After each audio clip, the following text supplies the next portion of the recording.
Okay, we are live. Hello, everybody. Howdy, howdy.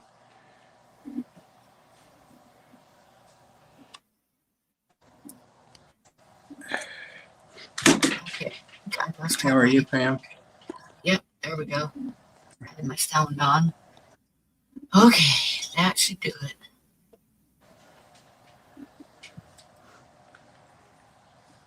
Okay.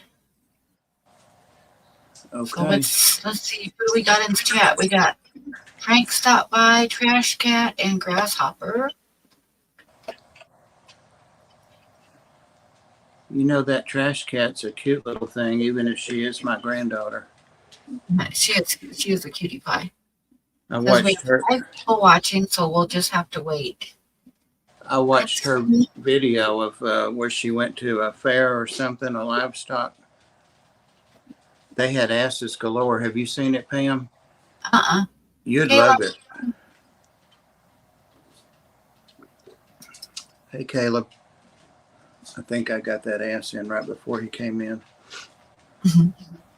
No, it was like a livestock fair. You've been in heaven. All the butts were faced out toward the cameras as they walked through the barns and stuff. Oh my goodness. Yeah. In fact, I think she even mentioned you, or somebody in her stream did. It was a live stream. I missed a live stream? Oh my gosh. Yeah. Dang it. Yeah. She's got a cat named Timothy. Yeah. And he looks like he's nothing but trouble with a capital T. He had himself wedged up in a window, looked like a kitchen or a bathroom window, a smaller window. He's a big guy. Yeah. Yep. No, I'm fine. Okay. Pam brings out the vulgarities in me. How's your critters doing, Caleb? This would be a good night for Caleb to come up, you know it? All the astral bodies are lined up perfectly.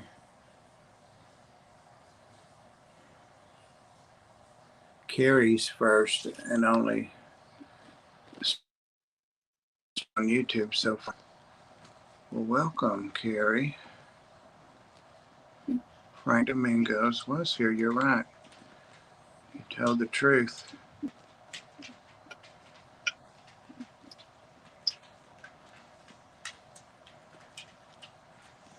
Well, I saw that, Carrie, but I don't. Are they in the chat? Where are they? Who are they? Huawei. Pam, I'm going to move my Cobra tonight, I hope. Hey, Patricia. Oh, are you? Uh-huh. Yeah, he's laying up in a little, like a urn, a little clay urn on its side where he can look out over here. But I bet if I lift it up, he'll jump out of there like a false cobra. Patricia, hello.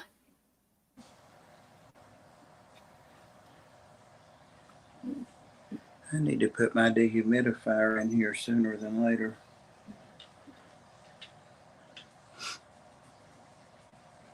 What are you going to call that room? Your lizard room? It's a reptile room. It's just a reptile room is what people call them. Yep. It's packed too.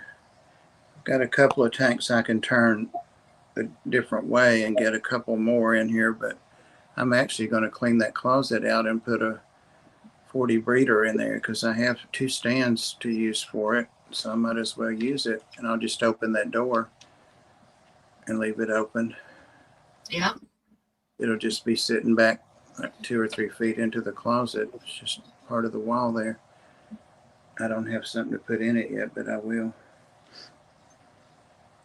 I counted and I'm down to 20. I think I counted 28 tanks. Yeah. Is that with fish in them, or is that with fish and reptiles? That's just no. That's just with fish. That's with water and something alive. Yeah. Water and something alive. Yeah.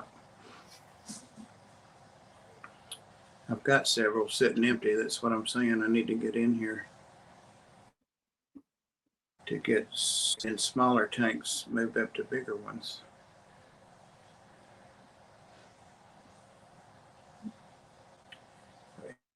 He's waking up. That sometimes they don't when I come. Awesome. Are you going to show us? Awesome. Well, yeah, they're just snakes around. You want to see them? Yeah, I want to see them. Just snakes. Snakes are crawling. I'm going to sit here and drink my coffee. Whatever this stick will reach, I can show you some of I got to those. get up and make some coffee here in a minute. I don't have any. And you know, that's not a good thing. No, it's not. Ooh. Especially. That's that one that was so pretty. The white, and it's on white appears. And there with him. He's moving around, and there's the blue-eyed Lucy. Everybody likes the blue-eyed snakes.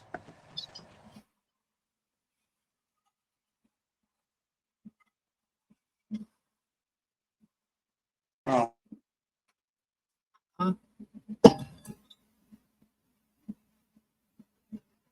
Shed. There's a big long shed in the back behind the wood back there. So finally did shed, and that's where the cobra's going. I about killed myself trying to scrape that stuff off of there. So I think I'm just going to hang some plants down in front of it. Not worry about it. And the tomato frog is buried. There's where the scorpion lives now. That's where the milk snake lives. And I got a new little chameleon, and I can't tell if it's a girl or Hey, a Chew. boy. Hey, Chew. It's right up there on the top, climbing up on under the light. Just put some little crickets, so it's probably been down there eating those. Yeah, licking its lips. Look at it. And then there's those guys in there. And then I've got leopard geckos there. They may be not out. And there. And there. And then that's the gopher snake back there asleep. It's got a shed too. The ball python. And there's the big blood python. No light on it on purpose. And then that's one of my newest big ball pythons for breeding. She's not out right now. Got to clean a lot of these glass. And there's the little cobra. And his urn, you can see him wound up in there, ready to bite. And then these guys haven't come out yet, but they will. They will. They're right together. You see, there's two different ones. They always stay together. I'm glad Sarah said that about she used to keep multiple snakes together. So I think more people do it than admit it.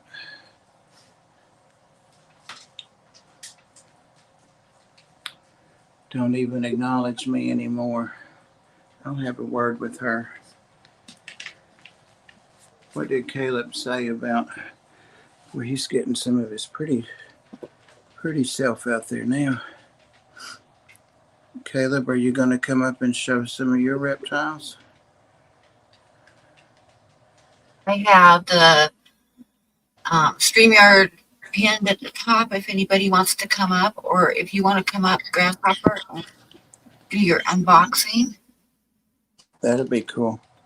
I forgot to show the top row up there and these right here. These are the corn snakes, of course. They're waking up. Ready to eat. And that's a snake I've had for a while. A ball python. This is my newest one, the nasty glass. The one that was real sweet when I unboxed it and held it, and now she's scared and bitey. Frogs, African brown snake, and a large wild female corn snake. I don't know why I forgot that whole one. I guess because I went across the bottom. I was thinking about using construction paper, like whatever, 8x11 sheets, and I think taking. so, Grasshopper. Sorry, Bob. I was thinking about taking construction paper, all of one color, or mix it up and put them across there, let them hang down and take up most of that space.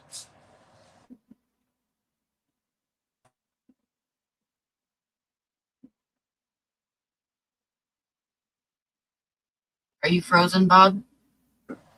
A valance or a curtain, or even paint some wood black, piece of plywood, just clean it up and hide the wires and stuff. That looks like a cryptid on top of that tank with long arms. Where at? The one that you just showed right there. Right there. See him? Don't you see Yeah. him? Yeah, that's always been a crazy piece of wood. It looks like a dancing goblin or something. Yeah, yeah. It had Anubis on it that I had to take off when I took that tank down. It was in a 29. It was in this tank right here for a long time. Phew, coffee's burning me up. A lot of family stuff has been going on, plus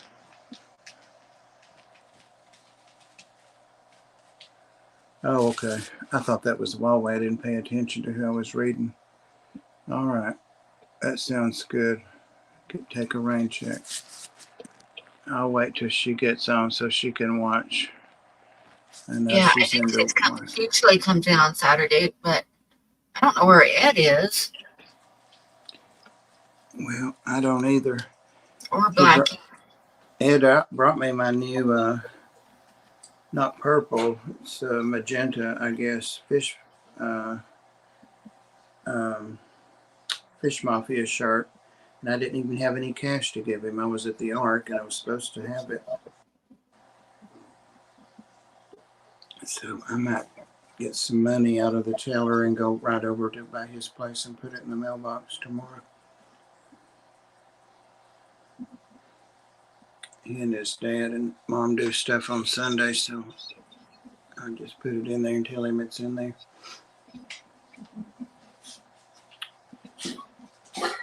I have amazing news. Which one of your dogs is that? It's Milo. He has some hacking when he first wakes up. Ah, He's okay. been taking a nap. He just got up and walked in the hall and started. He doesn't do it all the time. Oh, is that the amazing news? Okay.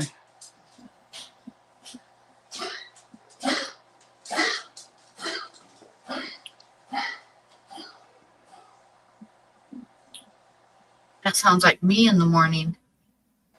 Yeah. He don't even smoke. He don't even smoke.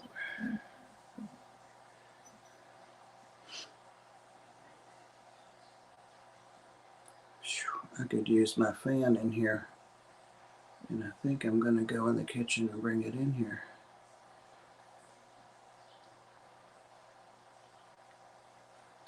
Sounds like Sam, too. Oh.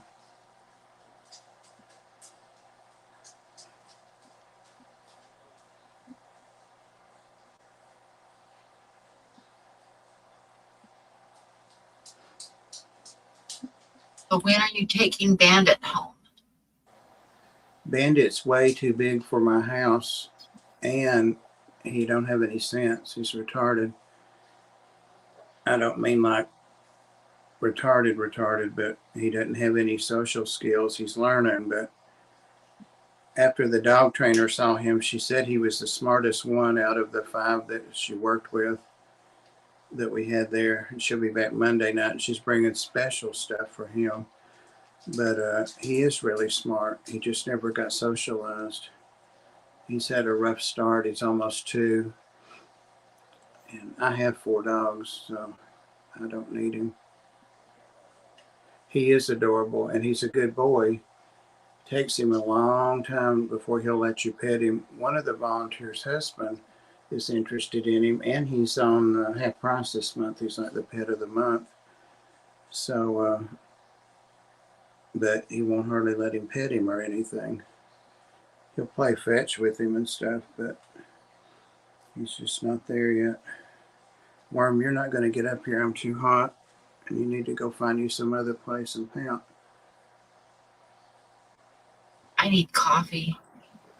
I did a little video of Bandit looking out the window.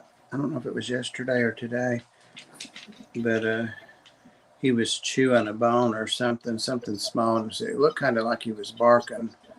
And then I had music laid over it. And he was looking out the window, and then he turned at the last and looked at me through like the back of a chair. And it was kind of cute, kind of sad.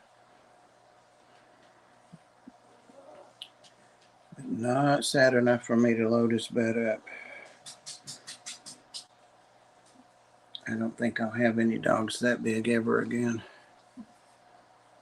Oh, Dr. Black's going to be here pretty quick. He says fooding time and then I'll arrive. All right.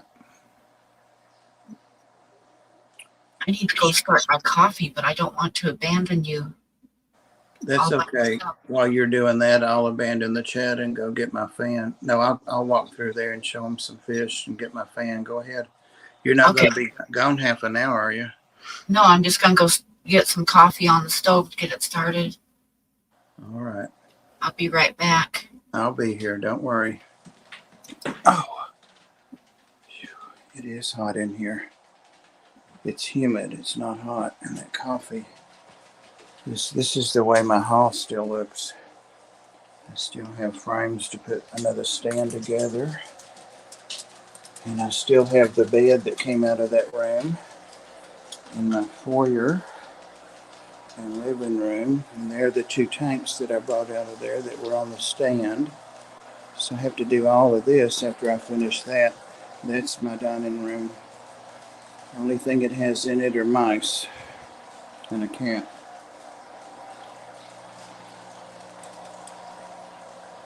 Oh, it feels so much better out here. I could feed these guys a little bit. I can't see the chat. Now I can.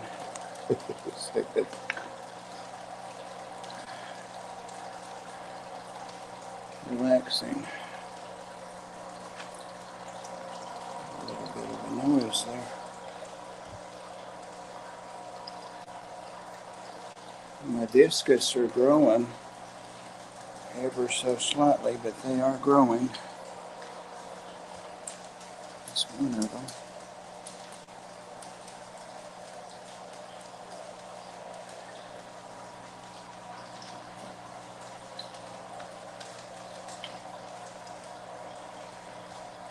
I made a video, I think it was Patty, that asked why the hawkus didn't eat like when I was feeding these guys. And that's because they eat almonds and cashews and dried fruit. See, they're not interested. So I made a video of them eating that. But if she saw it, she hadn't commented on it unless she did today. I wanted to put her mind at ease. Didn't want her worrying, fretting about it. There's another tank that's going to be reptiles. That's what the axolotls was in. Just got to figure out where I can put it in there.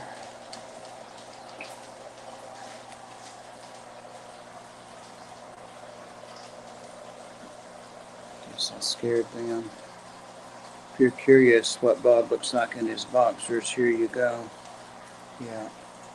Yeah, they are Pacu. Yeah, they are. Don't expect a lot.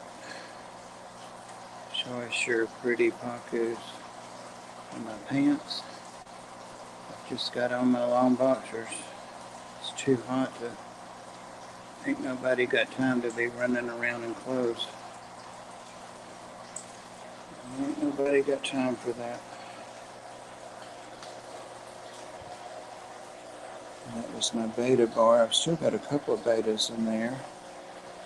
That's one of the convict fish from Nathan that went to California to Anthony and then came back here. I never see him, but he's in there.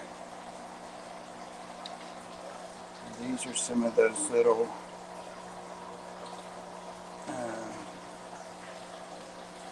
what do they call them? Are they blue gold or something like that in Japan? Guppies. the double things on their tails. This tank here is going to be broken down, but there's no rush. I'm thinking about putting my last goldfish in here and letting it stay up and breaking down the 29 that's got the goldfish in it instead. Let's see, there's a beta in here. The water looks kind of slimy.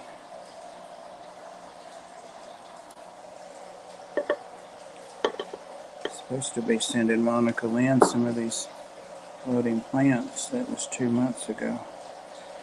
Those plants are from Monica Lynn. I didn't plant them and they're doing great.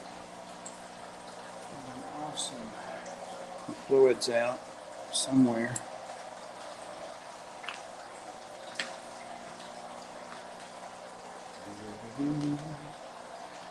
Let's see. Everybody's looking at that video. Woo!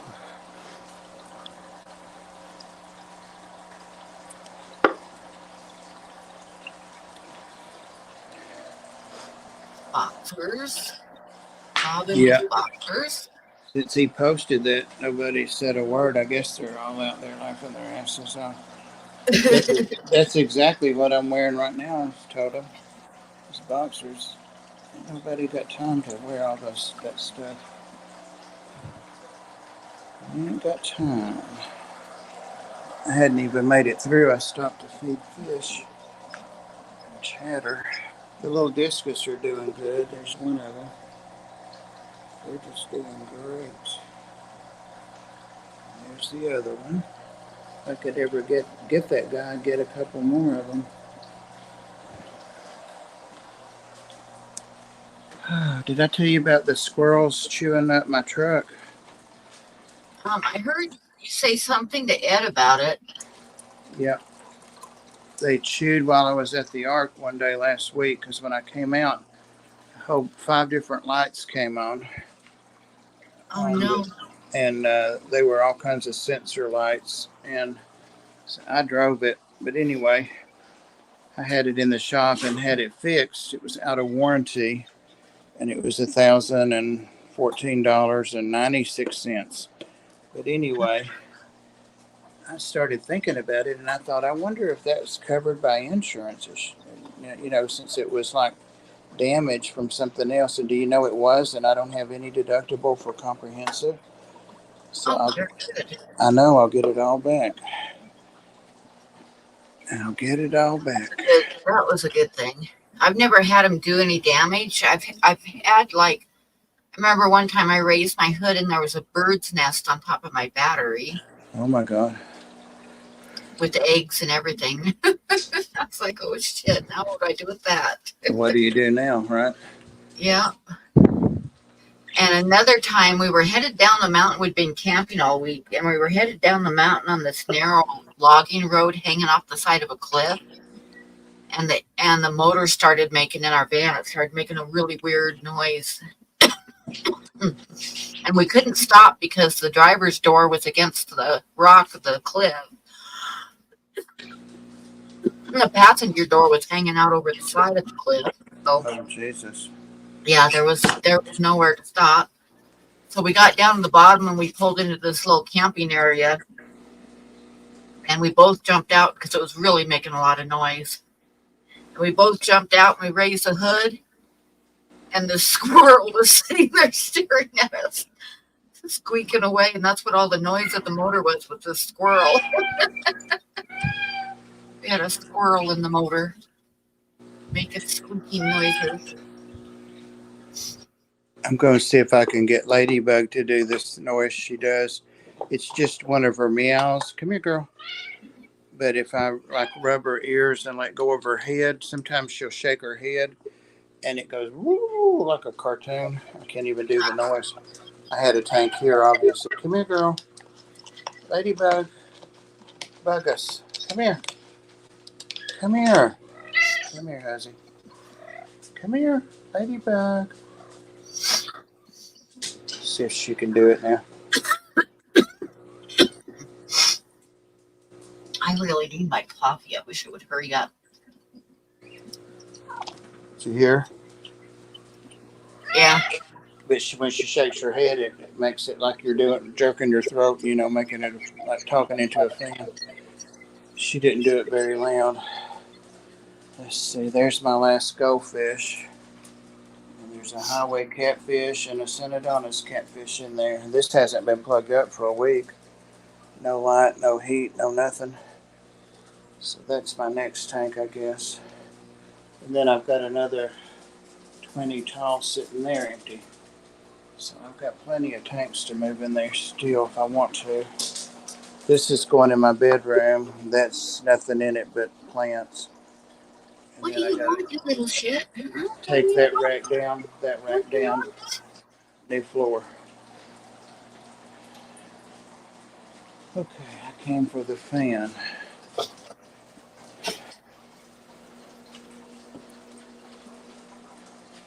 Bob is all about his fans, guys. Huh?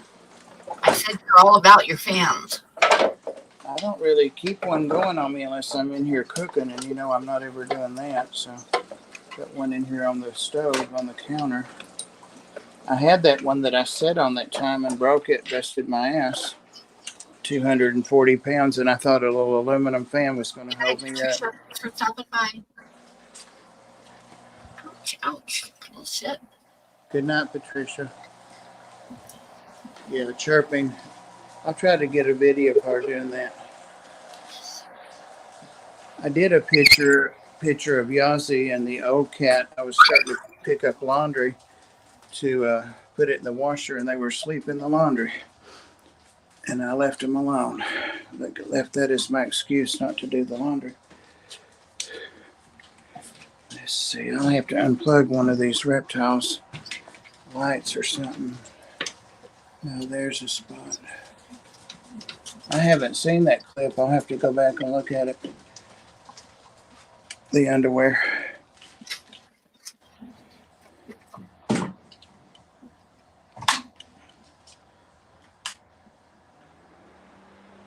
Oh, yeah. Already. As long as that's not making more noise. Can you hear that? Yeah, what was it?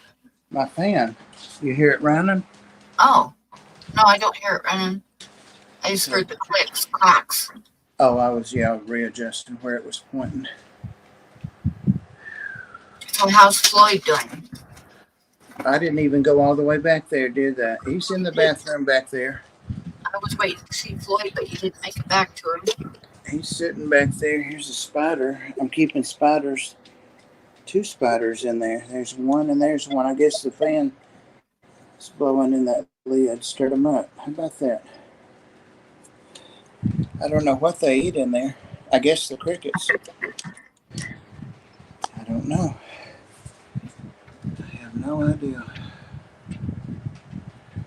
Bobbin is 1,274 pets. I know, and y'all are trying to get me to get a big dog.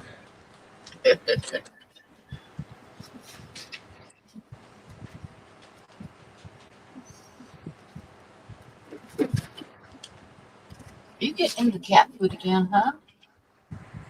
You get into cat food. Oh, there he is. Hey, Ozzy. Hey, Ozzy.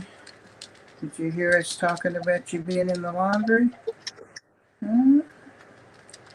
Yeah, Ozzy's been doing good lately. He has. Oh, hell, I messed up my... Here we go. Bob and Floyd. Pam, that'd be a good dog for you. He's a West Coast dog anyway. He came from California.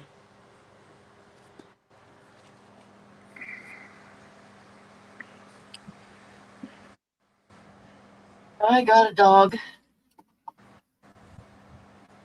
I got a little shit. Don't I? Don't I have a little shit? Well, I have 4 of them. I definitely don't need any more. Let me see if I can see that picture of Yazzie. I'll send it to you. I haven't posted it yet. Yazzie in the dirty laundry.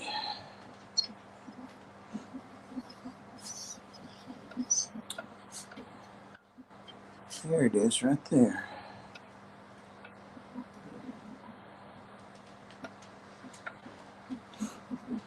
Be something to look at anyway.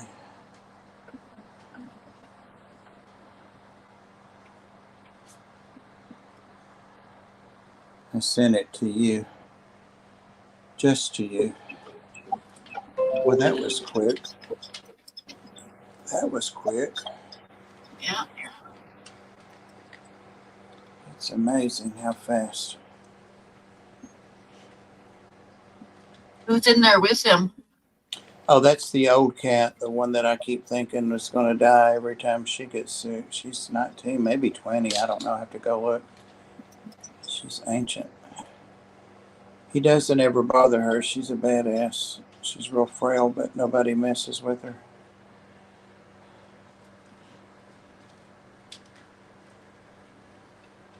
Mario's starting to show a few signs of age here and there. He's, I think, 15 now. Yazzy's eye, you can tell he's blind in that eye. Yeah. There's a Yazzie. It's in the bathroom floor. I thought, yeah, just leave him alone. Leave him alone.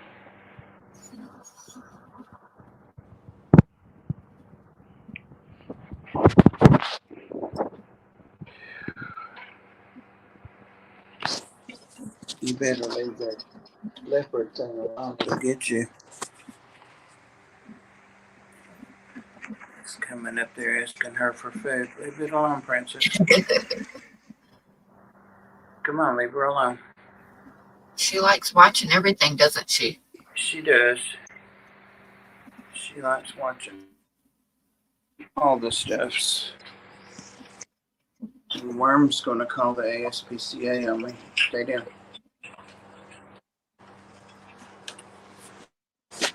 Phew.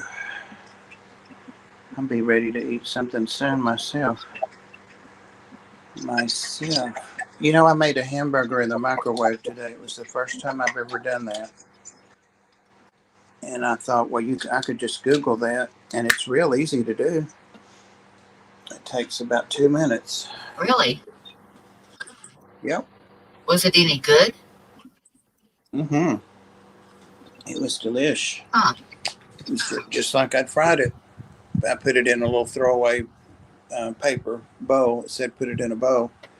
And then after about 45 seconds, I stopped it and poured that juice off and turned it over. Did like another 30 or 45 seconds. And by the middle of it had gone from pink to brown then. And drained that off, and it was perfect. Where people get into issues with them apparently is if they're thawing a hamburger. And that can be dicey. Bob only has 2 dogs and 2 mirrors. That would be nice. You only see 2. Well, wait a minute. There's Yazzie. And there's Worm. And there's Milo, working up another choking fit. He's napping. And there's Princess. The gang's all here.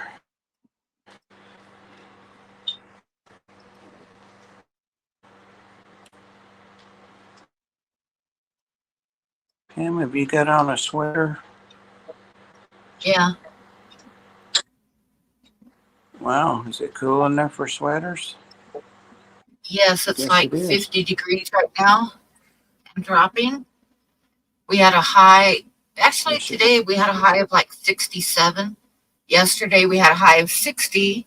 And the day before that we had a high of 50. So yeah, and it's been getting down into the low 40s and upper 30s every night. So yeah, it's cool enough for a sweater, that's for sure. I wish it was here. Princess, get away from there.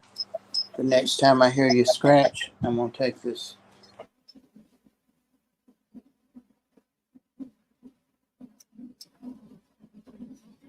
Get.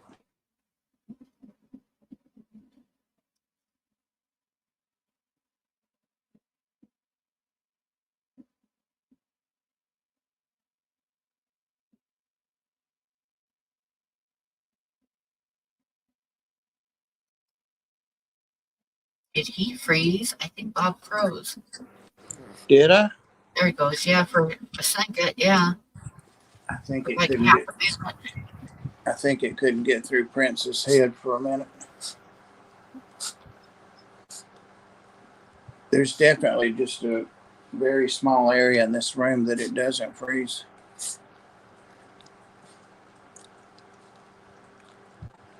And Worm made it up here somehow.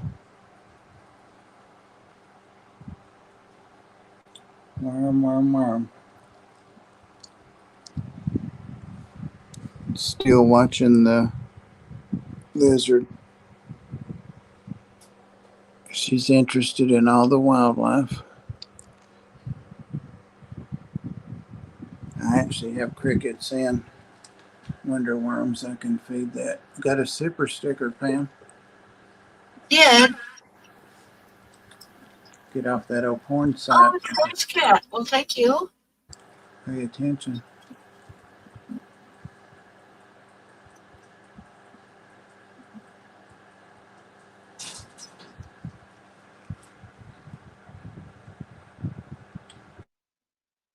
I'll be leaving that here.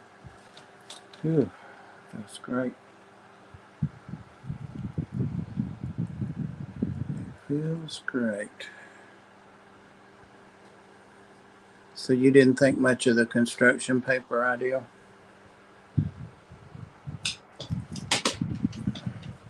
I think it'll work. Yeah. I'll probably just get something else and a solid piece of something and tack it up there.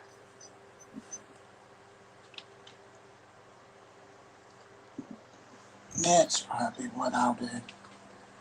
Mm-hmm. Come on, Princess, don't bother him. Or her. Leave him alone. Him has the magic. It worked. What worked?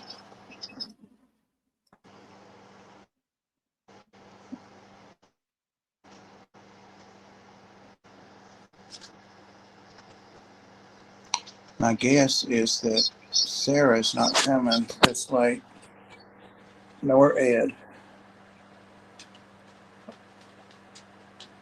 Hard to say. I guess not with Ed because he's usually like waiting for me when I start. Yeah.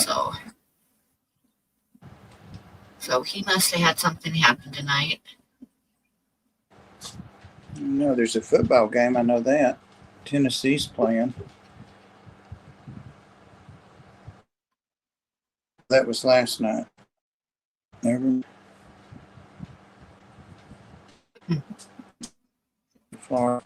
They were talking about it at the Ark. I can't get stickers to work in other streams. Oh. Wonder why.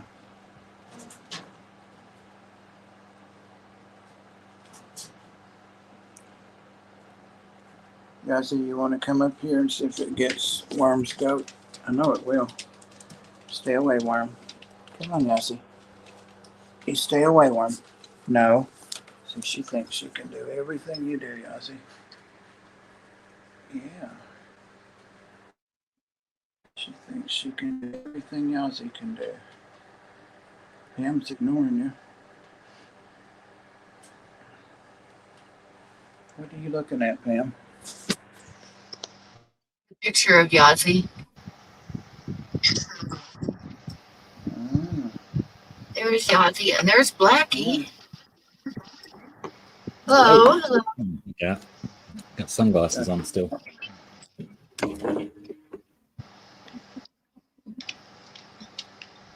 How are we? Oh, good. Good. Getting cooler and cooler here. No Fall doubt. is definitely here. It's quite warm here today, except the breeze is still cold. I like it when it's like that. Warm with a cool breeze. Yeah, it's nice. And then I just had some kind of equipment failure where my microphone decided to keep telling me it was unplugged. Oh, no.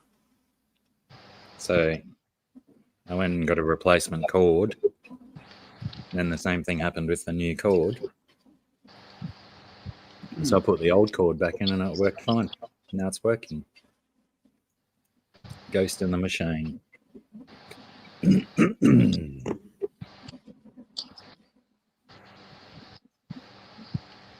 That sounds like a poltergeist to me. Likely.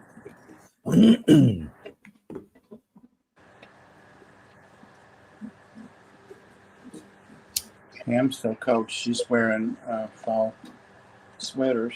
Yep.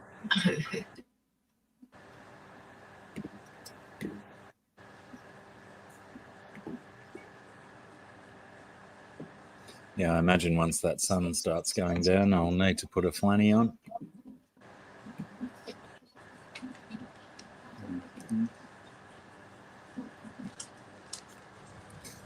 And yeah, it's highly unlikely that Sarah will be here today. She has fallen ill. Oh no. Some kind of cold or flu. Change of season. Quite possibly.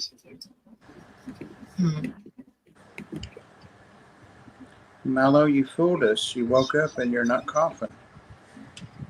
How about that? He said she's not going to be here because she's not feeling well, Grasshopper. So you can either wait until Tuesday night, or you could come up and do it without her. So that is up to you.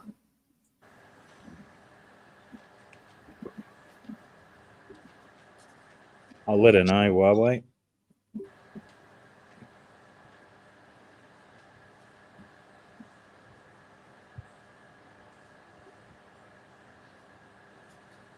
He says he's going to wait, so we'll do that Tuesday night. Hopefully she'll be better and well enough to come up Tuesday night. Rightio.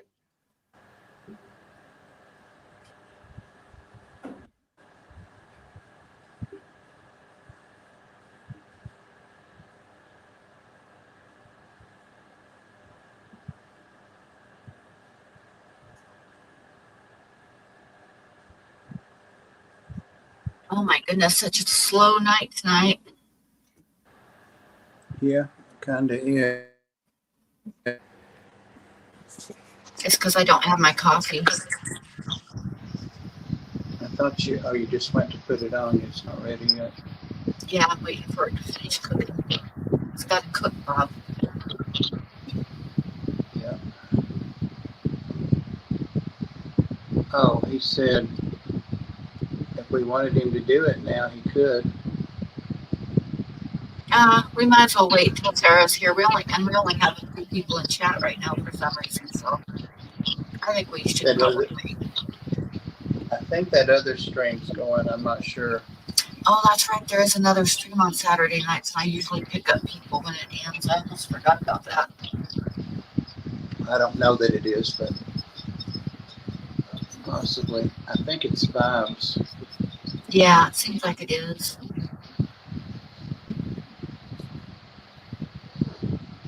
Well, I don't have anything I can open up. Yazzie, how about you? Look at Yazzie. Look at Yazzie. I know, he hadn't done this in a long time. Yeah. It's feeling good. Yes. Yeah, Grasshopper says Vibes is on right now. Who's is dead? Hmm? Last week or the week before, he had Coro on there, and I meant to go back and watch it, but I never have. He's doing a giveaway tonight too. So yeah, that explains why we don't have very many people in here right now. Yeah. What you got you can give away, Pam? My marbles. Yeah. But I lost some a long time ago, so you know. Yeah. The theoretical ones then. Mm-hmm. Along with my mind. Little false cobras stirring around in there. Oh, let's take a look at him. I got it on him. I see him moving around in there. Yeah, It's like he's going in a spiral. yeah, he does that. He or she. I'd like to just pick that pot up. It's got a crack in it. Otherwise, I would pick it up or put something over it and pick it up. I'm going to move him tonight, Blackie, over to the kind of habitat he should be in, Yeah, right. the big sandy one. I still don't have a lid, but I've got it improvised where he definitely can't get out of there. 2 other lids put together. You can't find 55-gallon lids anymore. Just can't find them.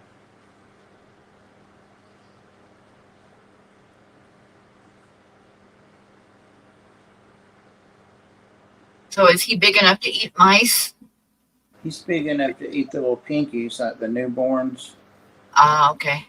I put a little hopper mouse in there like 2 days after he got here, a live one, and he was afraid of it, I think, but he bit it, but he didn't chew it. Like he would have to envenomate it. He just bit it, and I watched it for 45 minutes or an hour, and it didn't do anything to the mouse, and he would avoid the mouse. I think it was too big for him. But I got the mouse out and was going to give it to someone else, and it got away from me. It got in the closet over there, so I was over there throwing shit out of there. Then it got out in the hall. I think it got in that hall closet, but I never have found it, and I haven't seen it anywhere, so it might have got away. Oh dear. Would one of your cats get it? No, if they did. None of them would eat it. They would just carry it around, Yeah, right. and I haven't seen it anywhere. Yeah, I know I've told you guys before this when this happens. Mario liked to bring mice in the house when we had a cat door on one of the doors that he could get in and out of, and he'd bring me presents all the time.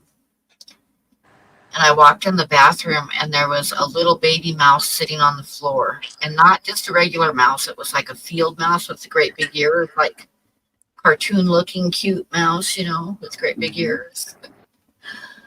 So I could have stomped on it really easy, but I just couldn't bring myself to. So I decided I was going to catch it, put it outside.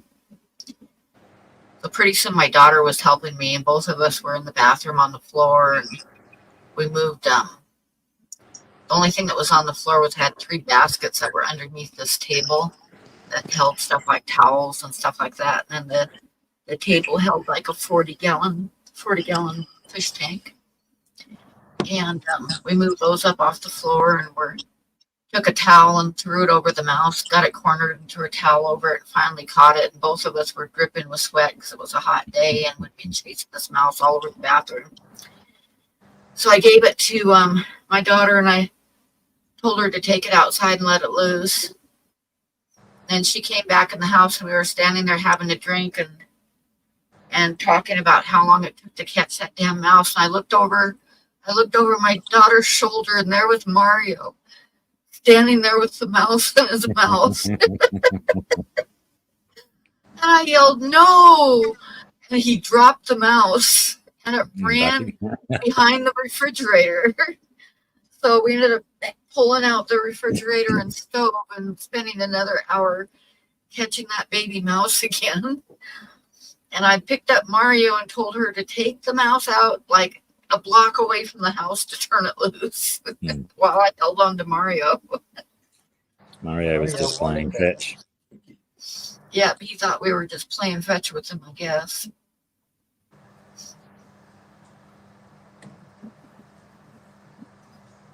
I think I'm going to see if I can slide this box down over that vase and the snakes stay in there, and then flip the vase on up. But of course he can get out of the vase, but try to get the box over there before he pops out, because he was ready to pop out of his bag when I unboxed him. He came right up to the top of it with my fingers down in it. He's not shy. He's not skittish, except of mice. Look at poor little worm. Poor little worm. Poor little worm.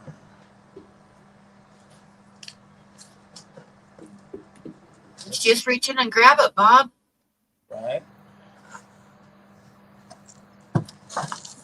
Clint's reptiles, and he's a herpetologist, you know. He wore Kevlar gloves to handle the little one that he was doing a thing about, a video about, and he said it could mess up your day or it could mess up your week. And he said, but you'll definitely know it bit you. Well, you need to get yourself some of those gloves. I don't have them tonight. So that's the thing.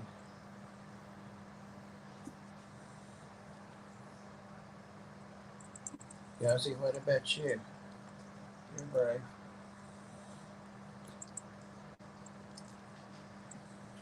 A worm, you could do it as a, like a, what's that called when the knights used to go on an adventure? It's not what it's I saw a video on Facebook a little while ago of a guy handling a reticulated python. Are those the great big ones? Yep.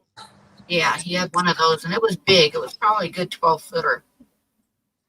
And he was taking eggs away from her. She had a bunch of eggs, and she was not happy. Imagine not. And he put on like a jacket that he said was like snake proof. And he was like jumping back every time she struck at him because she was not happy at all about him taking her eggs.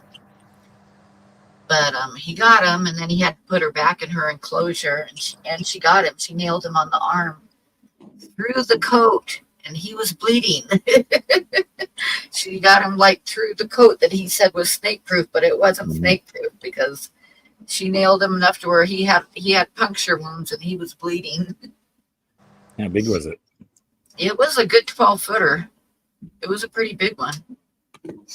And like that, probably that big around, maybe even bigger than that. It had a lot of girth to it. Yeah, they get chunk.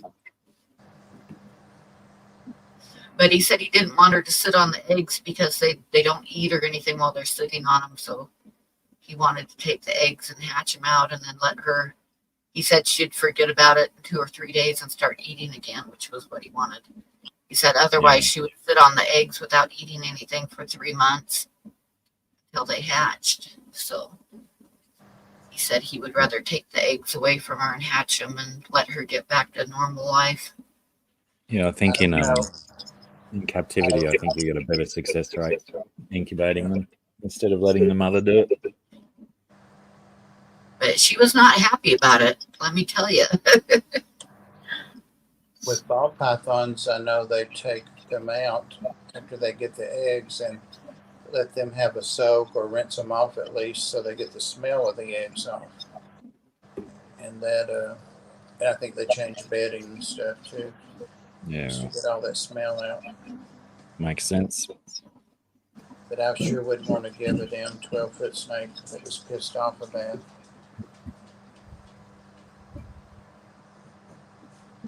No. Yeah, she was striking at whoever was holding the camera, and she was turning around and striking at him, and yeah, she was not very happy. It sounds a lot like that, what is his name? He's got a little zoo thing, and his daughters both work for him too. I don't know. I think Huawei won the giveaway. No, I don't know. I'm not watching it.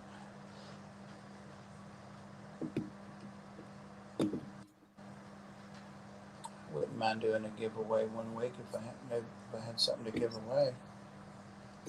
Crown tail half moon.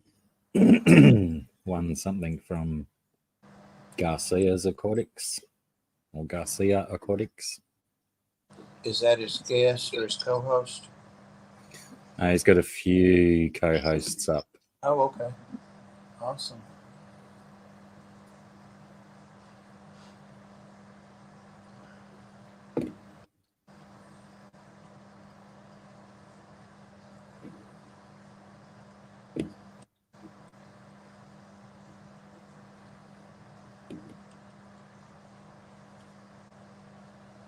He was doing a...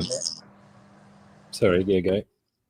I started to say I don't even remember now what your regular day is now, Dr. Black, or days and times. Tuesday night for you guys.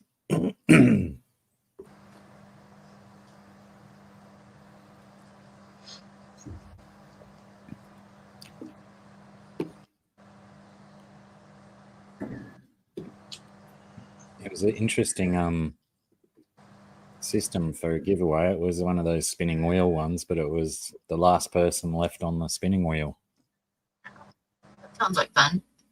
was the winner. Yeah, looked fun. Wonder what the prize was. That I couldn't tell you. I'll have to go check it out. No, Worm, stay down. Yazzy's trying to take a nap.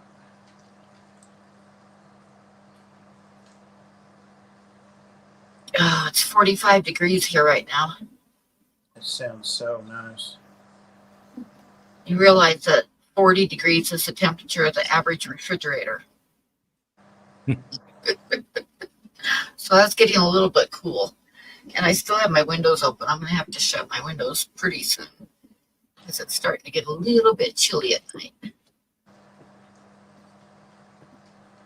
Yeah, I bet Star doesn't care for that. And 2 nights ago we had, hi, Rack, how are you? G'day, Rack. A couple nights ago we had like a 50-degree high day with like drizzled rain all day. It was pretty miserable. It was cold and damp all day.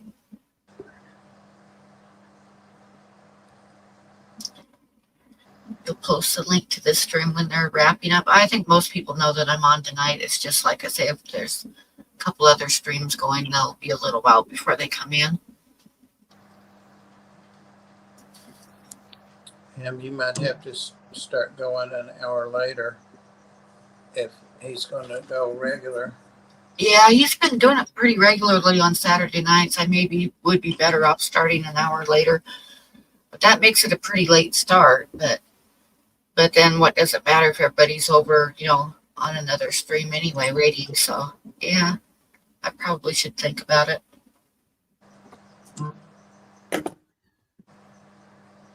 And you want to stay Saturday night so Sarah can come for sure. Yeah, definitely. Yep.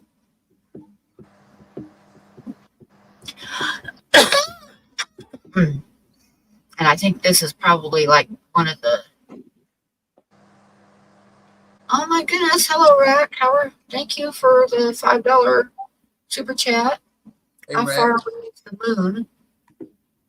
I don't know how far away is the moon.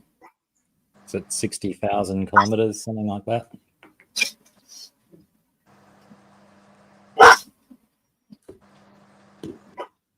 What? What?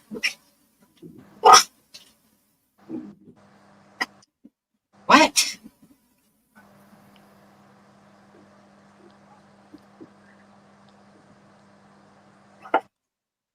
Yeah, so far. Jeez.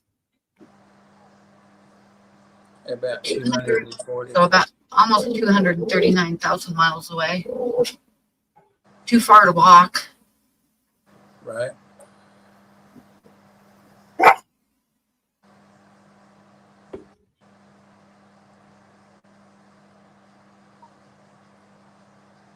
That's my vicious dog.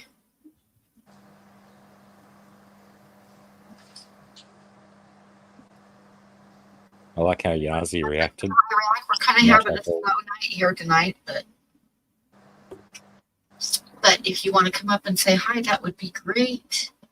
Actually, I think it's like the slowest night that I've ever had. But it is what it is. Did he do anything, Blackie? No, that's what I meant.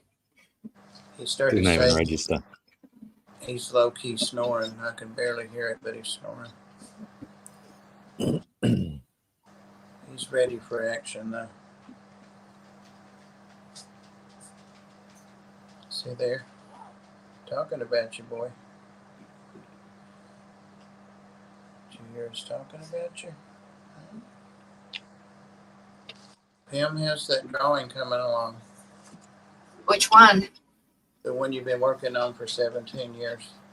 Oh, it's coming. And then I got another one that's coming too. But yeah, it's coming along. It's coming along. I'm getting I impatient. like how it's turning out. I'm impatient. It's not even my drawing.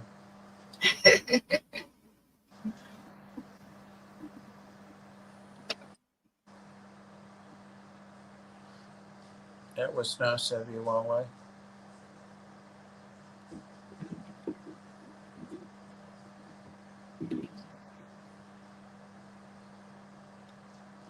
I need to send Rack his art. I think I've got an envelope to go to them too. Probably going to go out Monday. I was actually supposed to go Next fish batch. with them, and I never have gone.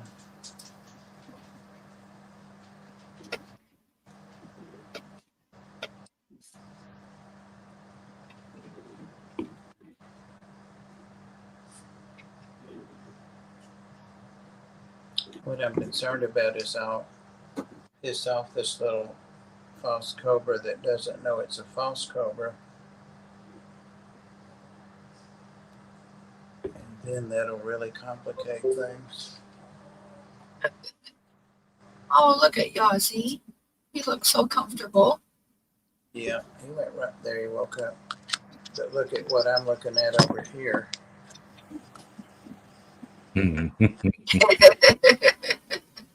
She does not look real happy. She said, I'm not clear about this at all. Been up here for weeks and months in Yazzie's spot because he hadn't felt like coming in. They seem to like this room in here. I know that. I know I do. It's the other end of the house. The only thing I don't like is the spotty Wi-Fi.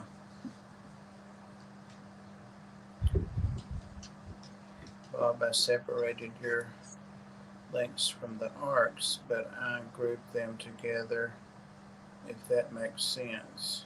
I think so. And there's some kind of a Wi-Fi extender thing that you can get. Yeah, and I've got one in here that Chattanooga Ed gave me a couple years ago. So I think it's the best it can be. I don't know. Remember Lucas used to use those and he'd walk around in that big basement and Yeah. loses his signal. Turn the corner, all that water to try to get a signal through, I guess. I don't know.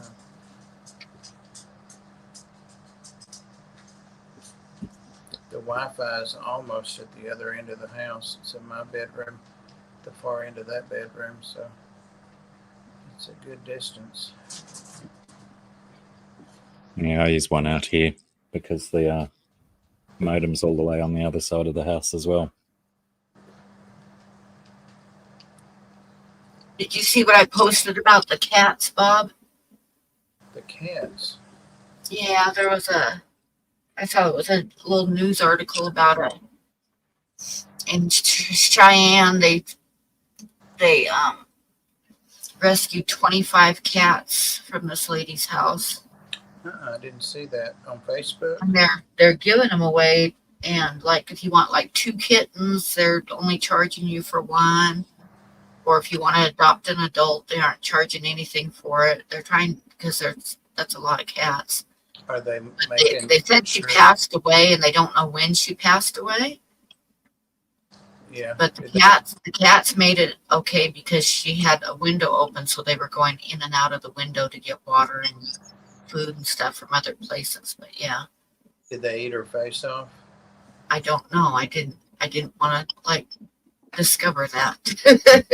I saw a guy like a what is it, the medical examiner or something in a clip, and he said like when people pass away with dogs, that the dogs starve to death, if they don't find the person soon enough. But cats, they won't. They live a long, long time. He said they start with their nose and lips, and they actually will eat the person. Cats. And I thought, damn. Yeah. I know. And he told it like it was true. You know, it's commonplace. So it's gross. Yeah, I remember there was a lady in Texas that passed away, and she disappeared. They didn't know what happened to her. They couldn't find her, but inside of her house, she had like 10 cats, and they had all died and were like skeletons when they finally discovered her, because she hadn't been getting any of her mail or anything. So they went to check on her, and she wasn't in the house, and they couldn't find her, and her animals were all dead and skeletons. And somebody bought the house and lived in it for a few years, and then they sold it to somebody else. So it was like 2 people later, this guy was up in the attic, and he realized there was a gap between the floor of the attic and the wall, and this lady had fallen down in that gap. Sheesh. So her skeleton was down there, and she was like stuck, like in between walls, and had no way to get out. Nobody came to check on her, or she didn't have any close enough neighbors to hear her pounding or yelling or anything. So yeah, so she had died in the wall there. You know, I had heard about that before, and when I was wedging myself between these heavy tanks and stands and stuff, I was making sure that, because I'm not as thin as I used to be, that I could wedge back out. And I thought about that lady, because I've heard about that. And I thought, oh, hell, wouldn't it be something if I got wedged in here and the cats ate my face off? But I didn't.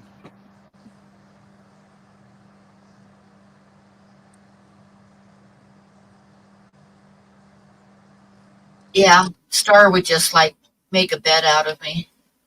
She'd just find a nice, comfortable spot to lay on and sleep on top of me. I guess to them, you know, life goes on, and it's just part of it.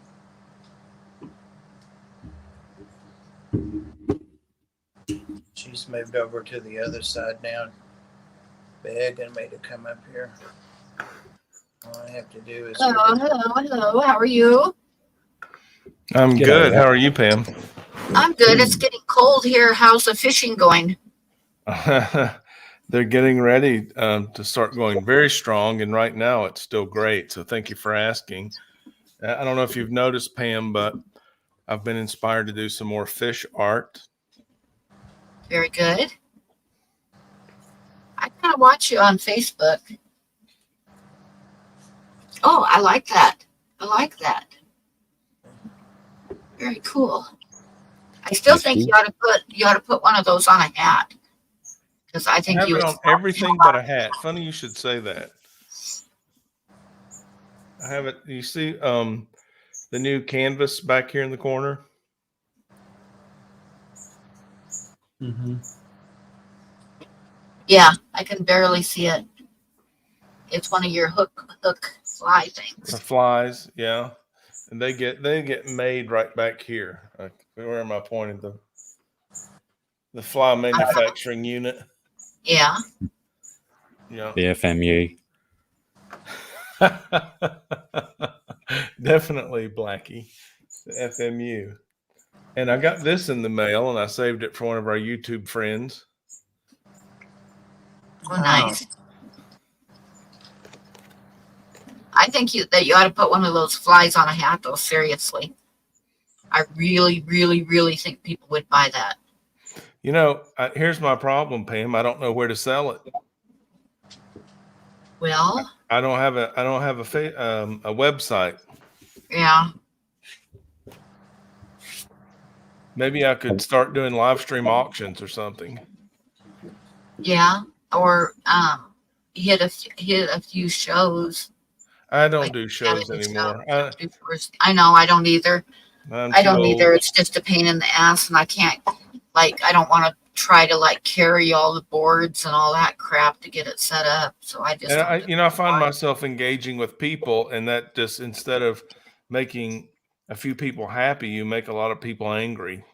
Yeah. They feel left out. I don't want to leave anybody out, but You don't want to be rude to whomever you're talking with, too. Who super chatted $1.49? That was Trash Trash Cat. Cat. Oh, thanks, Trash Cat. That's cool. Have you seen what's his name, Henry Winkler, going quite viral on the Instagram and stuff lately because he's posting pictures of the trout that he's caught? I'm not, but I'm going to look for it right away. Thanks, I have Blackie. not either. That's interesting. You He's know, such a gem I of a grew dude. up, I was a young teenager, when the Fonz was popular on Happy Days. Yeah. And as an adult, I thought Henry Winkler, the actor, was not the persona that I assigned to him as the Fonz. Nope. His personality is totally different than that, huh? Mm-hmm. Lucky for him, he never got typecast as the Fonz type characters because he's quite versatile and good. He is an excellent actor, and no one could have pulled off the Fonz like he did. I don't know if he made it as popular all the way over there in Australia, Blackie, but here Yeah, everyone huge. wanted to be the Fonz. I actually had a denim jacket that I had hand embroidered the Fonz on the back of.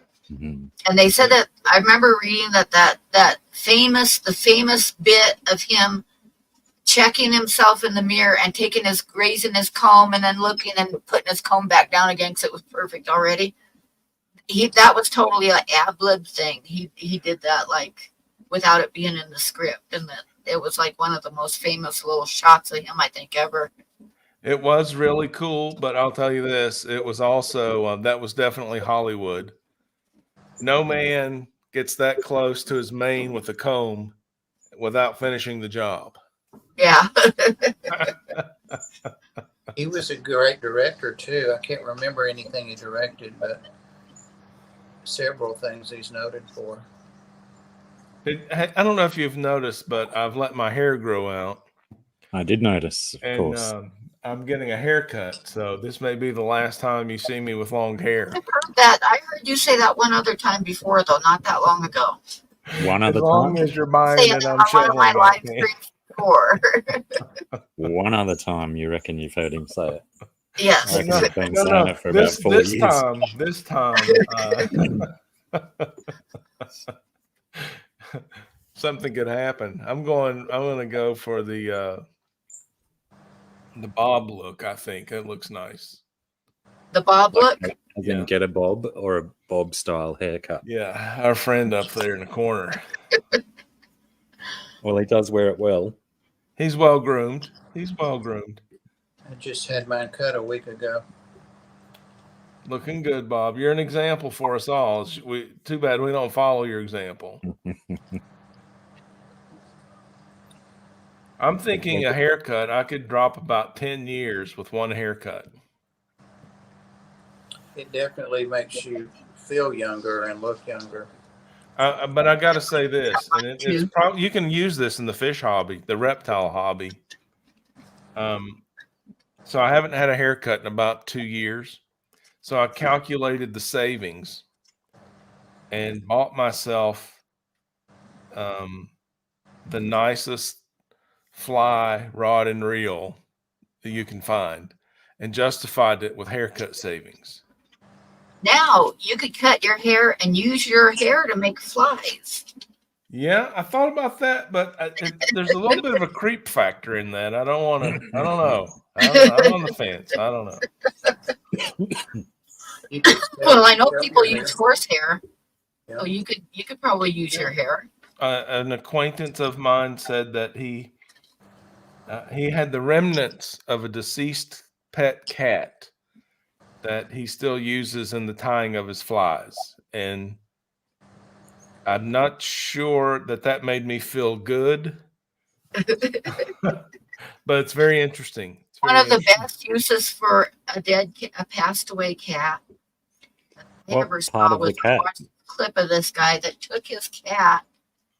He loved his cat, so he had a guy Like a like drone stuff guy? his cat and then put it on top of a drone. So he made his cat into a drone. So this cat was like flying all over her with its arms and legs out. Yeah. Oh boy. Everybody loved it so much. He started doing that with other animals too. And I think he What? even did like an ostrich. He had like a flying ostrich drone. What, Bob? Hello, You Lucy. don't want to make Yazzie into a drone? Oh, for sure. Yeah. You want to come up here? Hmm. Worm tried to get up and he settled that. He said, no way, Worm, let's get out of here. You see that puppy? Yes, she's getting kind of gray in the muzzle. Yep. She's tired. She's a good girl. So the race was in Bristol tonight. Do you know that, Bob? No. So Michael Jordan was in town for the race. He was sitting in the booth for his race car driver, Bubba Wallace. And Bubba Wallace's team owner, Michael Jordan, and Denny Hamlin. Denny Hamlin still races, and Denny Hamlin won the race in Bristol tonight. Is that NASCAR? And the crowd booed. The crowd doesn't like Denny for whatever reason. Really? But Denny, I thought had the greatest response of any professional athlete getting booed by 150,000 people in person. And he said, "Hey, I beat your favorite driver." And the interviewer said, "Who was that?" And he said, "All of them." Yeah. That's good. I like that. Yeah. Yeah, so we had oh god, going back probably 20 or 25 years ago in the, I don't even remember what it was called, V8 supercars, I think, which is kind of NASCAR-ish, I guess. Yes, this dude who won the race was getting booed and jeered by all the fans, and his response was just to say, "Piss off, you wankers, you're a bunch of assholes," and then walked off the podium. I bet that made You him are happy. my motivation. I appreciate all my loving fans. Thank you, Trash Cat, for complimenting my dog. That her name is Lookout. We call her Looky when she behaves. Now she's a Chessie, right?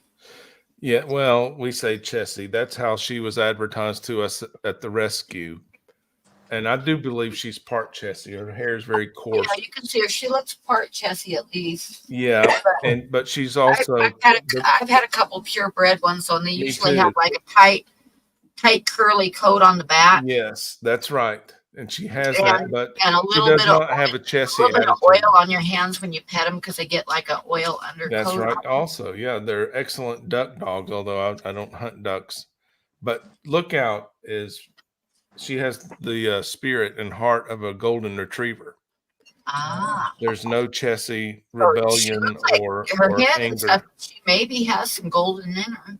She's mostly golden, but she has a little bit of a Chessie coat. I'm glad. I'm glad. I've had Chessies and you Yeah, have to watch them they're around other stubborn people. dogs too. Chessies can be really stubborn. Oh, and they're a one family dog in my Yeah. experience too. Wowway has included me in the live stream links. Thank you so much, I saw that. Wowway. I appreciate that. As always, you're on top of it. Thank you.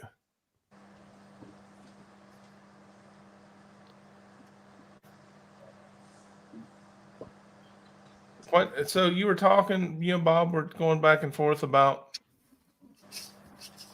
scheduling of your live stream because of other live streams. Is someone else live tonight? Yeah. Vibe's just been going about the same time as me. So the first hour of my streams for the last couple weeks has been super, super slow. Who is it that's live? Vibes. He's a newer streamer. You probably don't know him. I'm not getting a notification, so I don't know who it is. So when was your last stream, Pam? Tuesday. Did you sell art? I did sell a couple little ones. Yeah. Yeah, I thought I came in at the very end and said hello. Only I should have said goodbye. Yep. You came in just before we signed out. Yep. Yep, indeed. Did Oh, you sell any yeah. Blackie? Did you sell any art? No, I Hey, haven't Ed, been doing very much. G'day, you're sold Guys. out, huh? You're so popular. Ed. Hey, Ed, Hey, Bob. how are you? Ooh. I'm showing off my bait shop. I got that in the mail and I saved it because of you, Ed. Nice. I didn't know you had a fly shop. Yep. I made myself a pair of wading shoes. I ordered a pair. It's kind of a craft.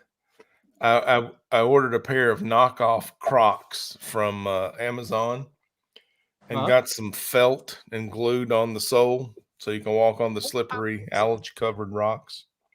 Nice. Perfect. I know. I wonder if sponge would work because when you play broom ball, you can buy shoes with sponge soles, and you don't slip on the ice. I think so, but they don't hold up very well. But the an Yeah. alternative is old carpet. If you can find some old carpet. I have some old carpet I'm looking at right now, and that was advice from you to put underneath canister filters to keep them quiet. Oh yeah. You told me that a long time ago, and I have it under all of them. Hey, you know what, today. Ed? I haven't checked in with you in so long. How are your guppies doing? Oh, swell. Are they all colored up and everything really beautiful? Yep. And I haven't said anything to anybody. I'd like to see a picture of those beautiful guppies. You bet. I'll do that sometime. Well, Be right back, guys. I'm gonna go check and see if my coffee's ready yet because Pam needs her coffee. I Pam can't is wait to see coffee what list. cup you put it Not a in. good thing. Bob, you have I any new actually- reptiles? I'm sorry, Rack. I asked if you had any new reptiles. Oh, I do. Yeah, I've got several, unfortunately. What'd you get? Got a couple of ball pythons, a couple of auctions that well, one was a charity auction, and I got a gravel freeway. Nice, And Ed. she's real scared. She's being bitey, but she wasn't when I first got her. And let's see, the U.S. Ark has an ongoing auction, online auction, and I got her two yellow bellies, a male and a female, and one is pied, and the female is an orange dream, something else. They both got pedigrees anyway. Got those, and then the last thing I got was a Egyptian false cobra, Oh, and that's why I keep looking over. I'm gonna move it tonight from a little quarantine thing it's been in for several days to cool, Ed. regular tank. Well, what is a false cobra, Bob? Those are beautiful. Very Ed. good photo. It's I'll try to find better. It's a true, and I just know this from watching videos and reading about it. It's a true Bateson mimic. It actually mimics cobras in Africa and Egypt and that area, and so it's a mimic. So it does hood up and it raises up off the ground and it hisses and does all that stuff. It's got the attitude for sure. How does it feed? Is it a constrictor? No, it is venomous, but it's mild venom and it's rear fanged. Oh yeah, rear fanged. So it has to bite and chew. So you don't want to get bit by it. No, I was telling them earlier that Clint on Clint's Reptiles, he'll use the Kevlar gloves to handle the little one he was handling. And he said that you'll know if it bites you for sure, and it may just mess up your day, but it could mess up your week, just depending on how sensitive you are to it. So what type of toxin is it? Do you know? It's the kind that makes you bleed. It's So does it affect your nervous system or your muscles? I guess the mussels. I don't know because I don't really know about toxins, but I know it's the one that makes your blood cells do whatever they do, rupture or whatever. So it affects the tissues and not that. That's probably the better option if there is one. Right, I would think. That was a horrible I shot don't want too. to get. I don't want to get bitten by it. No, it sounds like our mangrove snakes, like we have in South Florida. Yeah, yeah. Or maybe a garter snake. You know, they're mildly venomous, and I did not know that. yeah, they're. I Really, just thought that their mouths were so nasty that they gave you a skin irritation. I don't know. You may be right. It may be the bacteria in their mouth. Some snakes just have that, like the Gila monster or whatever. Mm-hmm.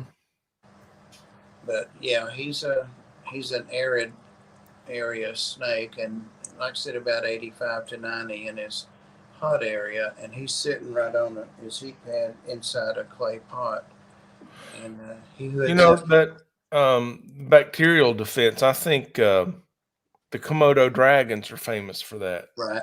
Yeah, Maybe some other monitors. Is that right, Blackie? that is correct. And that's why they've developed a fantastic sense of smell, so they can bite their victim and then wait for septicemia to set in, and they can track the victim for days upon end until they die. Crafty. Oh, Ed, I may have sent you an Instagram message concerning a YouTube channel that I found. Those guppies are stunning. It's I mean, terrible video. Yeah, it's not a great video, but you can still see the vibrant colors. Mm-hmm. Did I send you a YouTube channel? You sent me an awesome craft one that was amazing. Yeah, Craftsman Steady Crafting. What? I hope you'll watch some of his videos. I find them highly entertaining. Yeah. Oh my gosh, he's so good at sculpting. It's amazing. He's actually I've very been- talented, but he's funny to listen to. Do you want to? I'll give you guys a sneak peek of my 3 pieces. I finally got all 3 done because the clash is this week. That's right. Oh, okay. that's right. They're upstairs, so I'm just going to show you photos. But Oh, that turned out absolutely gorgeous, Ed. gold nugget, Yes. Love That's that. true. That is beautiful. gold nugget, and then I've got the Got the batfish. batfish. Oh, Oh, yeah. very nice. Awesome. Yeah, Yeah. that turned out really cool. Salty. How? Yeah, I I see. decided to do one salty. Has it got a stick And in the this back of it or one- something?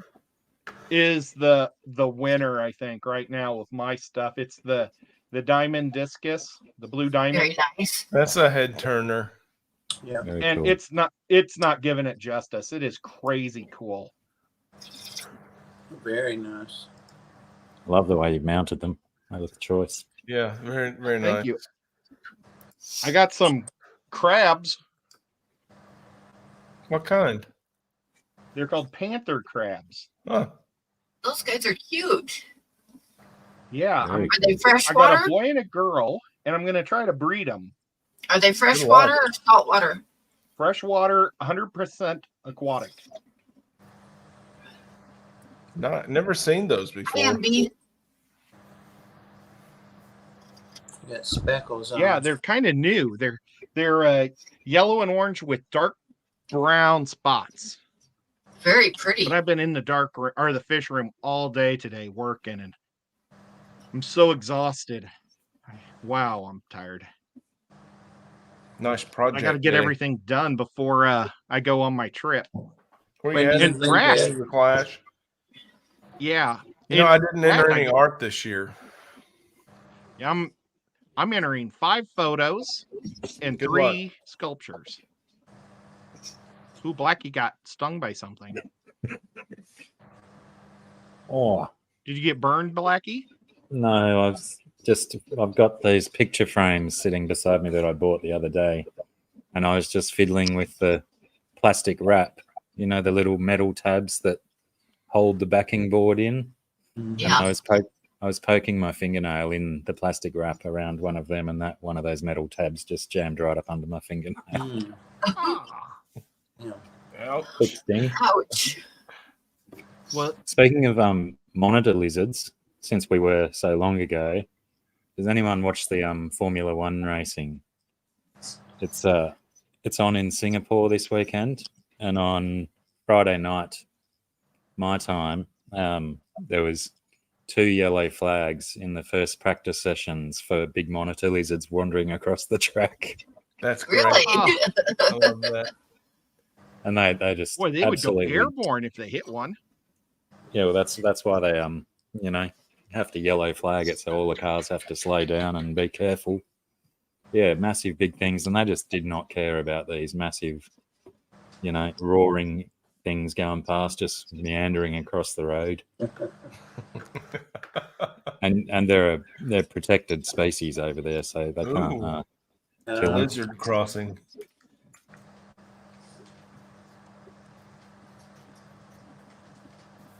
G'day, cat. G'day, MB. Hi, trash cat. I like Thanks, the Cat. African monitors. I used to keep savanna monitors when I was into reptiles. I always had a savanna monitor.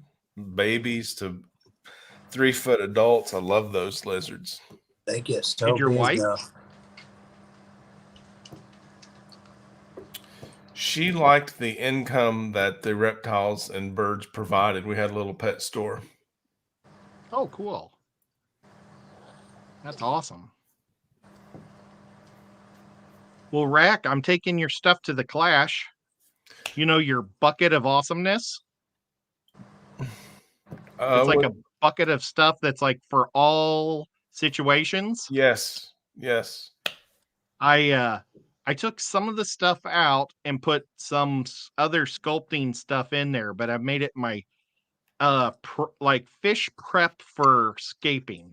Oh, it's great. I mean, it's like a survival tackle box. Put in it whatever you want. It is.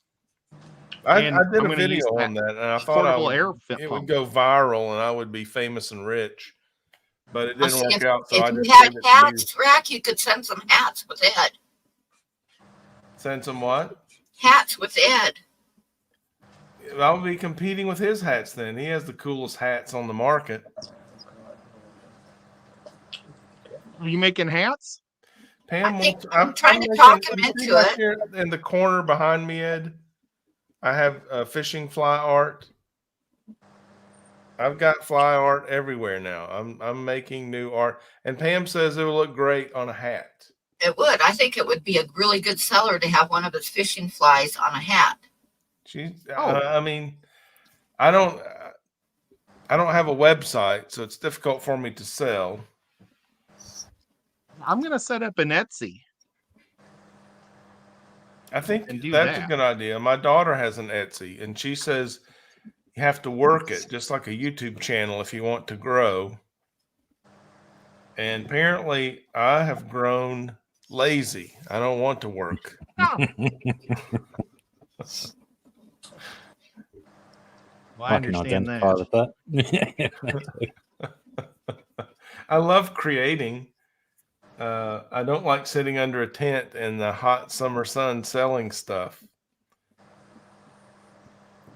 Yeah. Who's Your Kat art show sure McKenzie? was She fun. said hello. Hey, Kat McKenzie. And Trash Cat said hi to Nico as he walked by. Oh, I guess you can still see him. Yeah. We see the Nico. We have to have our weekly dose of Nico, but Yeah. I love that we all have pets on the air. Was Ed's like the only one Looky with out an there? aquarium in view. No, Blackie's got one. I don't know if he's got any fish, but he's got some killer plants. Yeah, there's fish in there. Nice. What kind of fish? Big gibbiceps, lots of bristlenose, swordtails, and some spotted gudgeons or striped gudgeons, local native ones. Oh, I was going to ask if you had any native fish. I love that. I love that. And that they're gudgeons. And You then win. I've got Like he's winning. in a 3x2 tank around the corner. I've got 2 local freshwater prawns and a Yeah. Empire gudgeon. You like the prawns, the local prawns. Love them. They've They're got my the favorite. pincers, right? Yeah, really long arms. Yeah. Oh, I mean, I'm satisfied with an outdoor pond. 5,000 gallons is more gallons I've ever managed before. The fish are this big and they're beautiful and I love them. Guess The who's getting a waterfall's pond? awesome. Have you guys heard? No. John? Yep. KG Tropicals finally, after me encouraging him all of these years, he's finally got like a hole dug in his yard. He started the process. It's awesome. Yeah. I'd like to do one someday. I've got a roundabout in front of my house, and I think it'd be neat to have a pond in the middle. But I'd like to get one of those big giant balls that have the little bumps all over and the water comes over it because my dad just loves that. Loves those. Don't you have They're a pool, expensive. Ed? I do have a pool. I mean, convert that into a pond. Put some koi in there. Oh, that would be, I think, a 55,000 gallon pond. I know That's you win. Or it's a big ass. It's got 12 feet deep for diving on one side. Yeah, it's a giant pool. Like Big Rich has a pond. A pool he's converted. Yeah. Mine looks just like his, except his is indoors. You can have. Remember my I guess it'd be my grandfather-in-law. My grandmother married a guy that she'd been working for. This is kind of a little bit of a backstory, so I'm going to tell the backstory just a little bit. She had been his housekeeper and stuff for many years, and he was fairly well-to-do. And his kids were well off. They were all doctors and lawyers and stuff and didn't really need his help anymore. And he got pancreatic cancer and didn't have too much more time to live. And he married my grandmother so that he could give her his money, give her some money to live on, so she would not be end up, destitute in her final years. And he was quite a nice guy and stuff. We went down to meet him. He had a nice home out in the country in California. I don't remember exactly where. But he had one of those big circular driveways, and in the middle of it was a big pond with a bridge over it, a bunch of koi and stuff. It was pretty cool. I still remember that. I was a kid when we went to see him. I was probably only about 9 or 10 years old, but I still remember that pond was really awesome. Ed, your pool is so large you could have sturgeon in there. Yeah. Yeah, but it's like ever since I hurt my back, swimming is like one of the only places I can do exercise. Hey, swimming with the sturgeons, million views. Yeah. Yeah. Well, it might be cheaper. I spend over $600 in pool chemicals every year. Yeah. Unbelievable. Those pool chemicals are nuts. Mm-hmm. Yep. Hey, Rack, the kids want your daughter's Etsy to put it in the links. What sort of stuff does she do? So she's I don't want to get this wrong. She's a knitter, not the one, not with the hook, but with the needles. Not a crochet. Not crochet.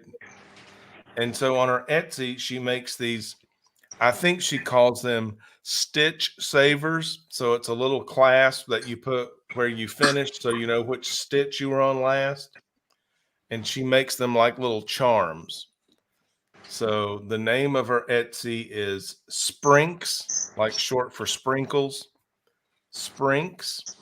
And she puts little candy charms on her Etsy site.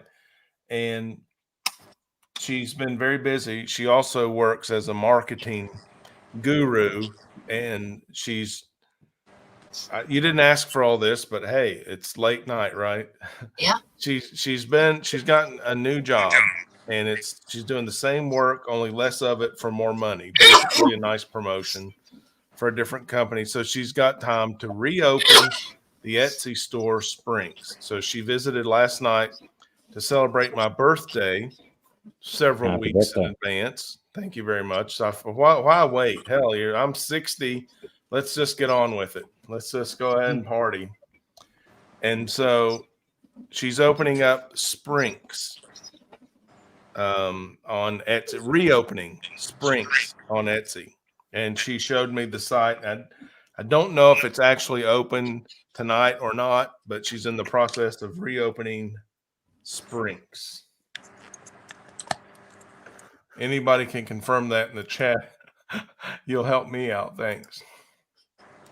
I'm going to look right now. I still have your koi. I haven't found a good white that I want to use. No? I may end up just having to paint it and then put a clear coat on it that's will make it look kind of what I want it to look, because Yeah, well, every don't paint sweat I've it. bought I has mean, been crap. make you happy. Don't worry about me. Well, I want to make it so it looks like the white is like when you look into a pearl or the inside of a shell. Yeah, That's what I've been trying to get, and that's everything I tough. buy is That's crap. really specific.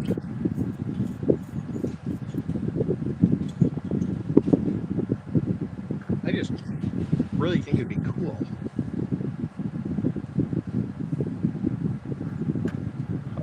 I bought these coats that you put over it, but you can see the lines in the paint. I don't like that either.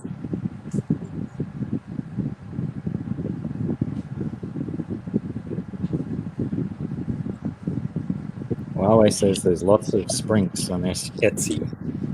It might be Sprinks needle candy.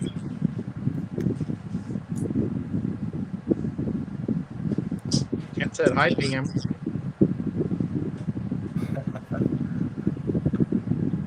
Yeah, it looks like a whole genre of toy candy. Pastel colors and icing dripping and little candies that have been made into toys, very Japanese.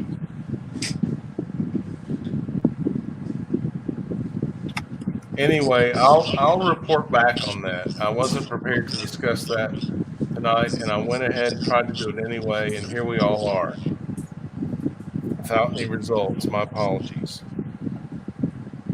Oh. You know, I never signed in at your art show. Well, go to Rat Cross Studio YouTube channel, and there's a video by the title of the show, Living Space, and leave a comment, and that will be signing in. Cool. I took a picture of that thing I'm supposed to take a picture of, but I didn't know what I was supposed to do to it afterwards. Well, it wasn't for taking a picture. If you just held your phone, it was a QR code. And if you just held your phone up as if you were going to take a picture, it would come up with a link that you could just touch the screen and go to. So it wasn't really for photographing. Pam, will you blow me up right quick? Or when he's finished there?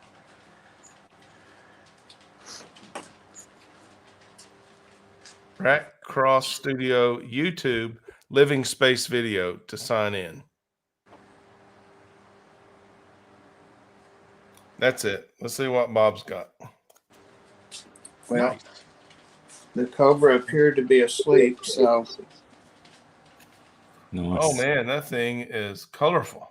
if he wakes up, There's going to be broken It's gonna terracotta. drop the pot and run, Bob. That's a good sized snake too. he's maybe 18, 19 inches. I can How much just does something like that cost, Bob? Can you share? $100. Yeah. That's not a kid.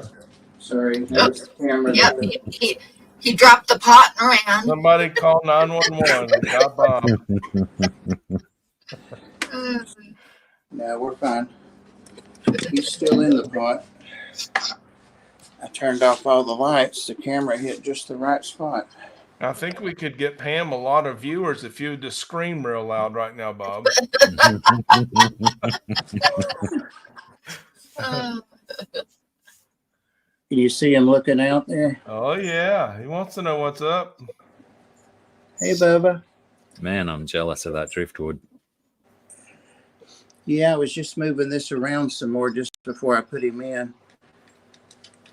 And I've given up on trying to get that stuff off the tank. No way it's coming off. Come on. He's a cutie. He's a nice snake. Yeah, maybe he'll come out in a little bit. Pam, you can take me down now, please. Please. I love taking it down. I love taking it down, Bob, but let me finish my coffee, then I'll take us something good. Uh-oh. It's my pool. That's a nice pool, Ed. Thank you. Look good with some sturgeon in it. I think I need to paint the concrete again around it because it's like a light brown and it's just looking ugly.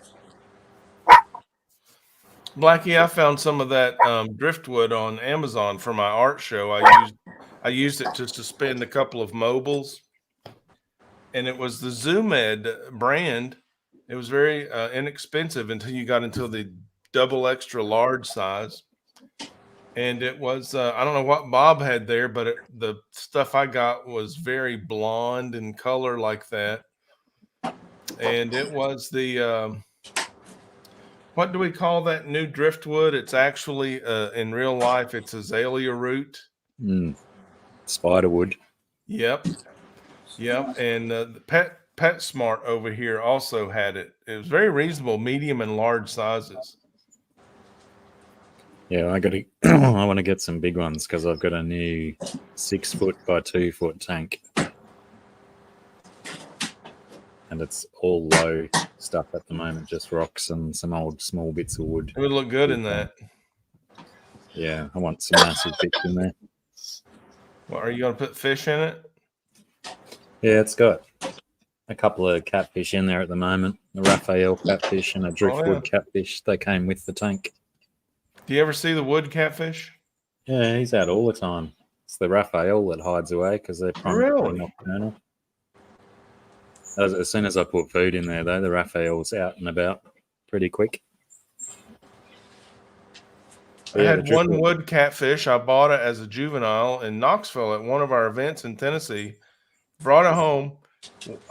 I floated the bag to get him acclimated, released him, and I saw him swim to the bottom of the tank. Last time I saw him, 40-gallon, whatever you call those 40-gallon tanks. They're not really long or tall. They're just kind of breeders, 40-gallon breeder. Didn't see him again until I broke the tank down. And he was actually inside a piece of hollow wood, and he was about 8 times the size I saw him when I released him. Yeah, I got the tank off my son, and he said the same thing, that he never saw the driftwood catfish. It was always tucked away somewhere, and he was quite surprised when he first saw it here because I thought it was gone. I'm sure it was gone. Didn't come out to eat. It had to be dead. This one's really, like, I put pellets that sink into the bottom, and the Raphael's instantly swimming around looking for them, and I can drop them directly on top of the wood cat, and it seems to be just so dopey it doesn't even react. It's now, really, how large really is slow. the Raphael cat that you have? Probably 6.5 inches. That's larger than I've ever seen. Nice. Pretty big. He's got a massive lump on one side, so I think he's either got a tumor in him or he's a bit defective. But he's also probably 8 years old. Oh, wow. He's been around for quite a while. Kind of an old guy. Yeah. He's had both of these catfish for a long time, and they've outlasted any other fish that my son had in the tank. And he had big red claw crayfish in there as well. They survived that. The 2 big crayfish he had as well. Hardy as. Or bomb-proof, I think he called them.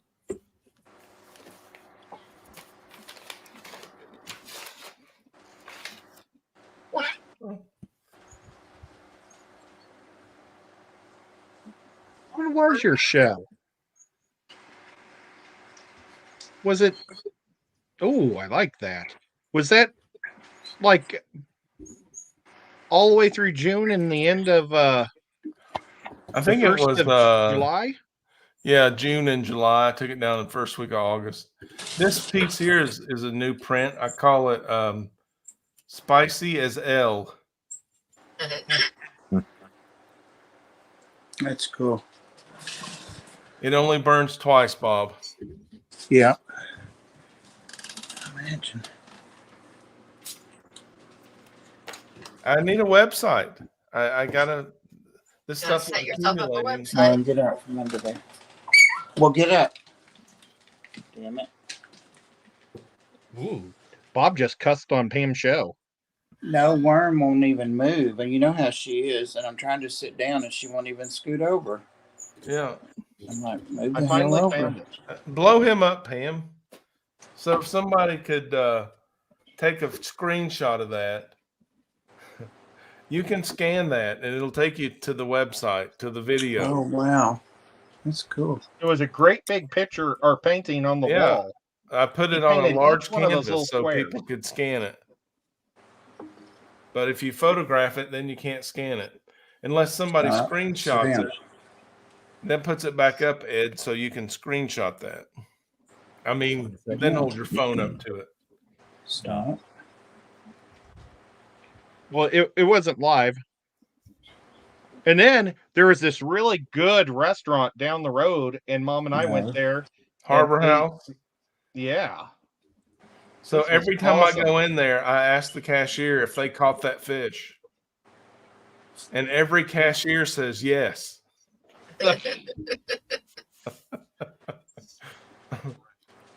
Mm-hmm. Yeah, I have lights just like that, but mine are colored. Get in. I got them. My my grandma left them to Oh, me. in there's her my will. cows. Yep. You Now, see were the there a cow whole bunch of patties? cows? Can you see the cow patties curled up under them?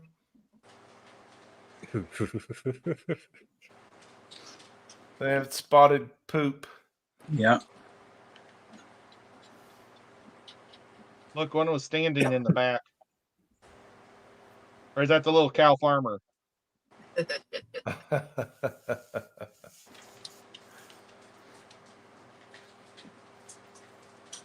Oh, that piece There's sold. one of the balance. That sculpture, but in the background there sold. That's awesome. Yeah, that's pretty cool. That one, yep. And that pear in the deep background there is huge. My wife, it did not sell, and my wife was glad. It's back in our dining room. Oh. This isn't Rax, but this lady made like 1,500 origami birds and put it in Wow. there. It's a lot of It was amazing. time consuming. Wow. Well, she did it during COVID. That sold. The one on top sold, the Whimsy Bird. No, but the bluebird didn't. Well, it did for a minute, and then at the cash register, the guy that was buying it found something else he wanted, and he bought a carving instead. Oh, That's a funny story. Those monochromatic pears did not sell, but my wife predicted those would be the first to sell. Mm-hmm. You never know about art shows.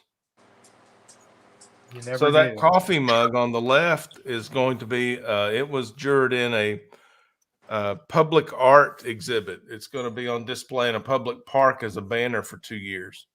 Oh, that's awesome. Nice. That was Oh, pretty that's cool. awesome. There's the pear, the great pear. That's about 3 foot by 3 foot. Prints for cheap because art should be accessible. Everyone should be able to get art. That was all I could afford, so I bought a couple of those.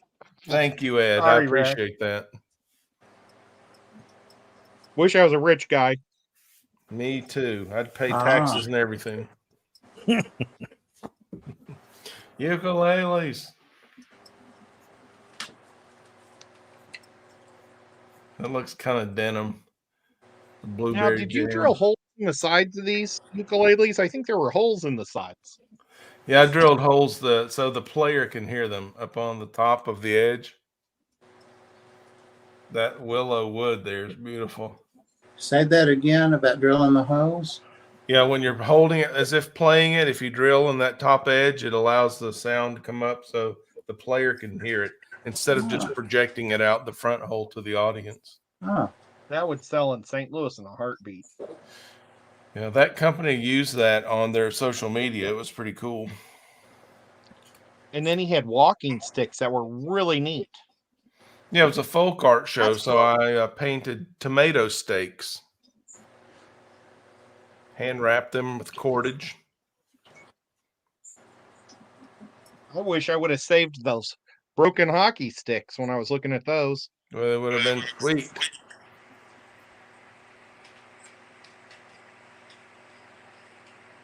Oh, the mobiles, which I love, and they don't photograph well. They just get too flat No. in the photograph. Air plants. So we sold those air plants, and the proceeds from those little mobiles we gave to the Veterans Art Center.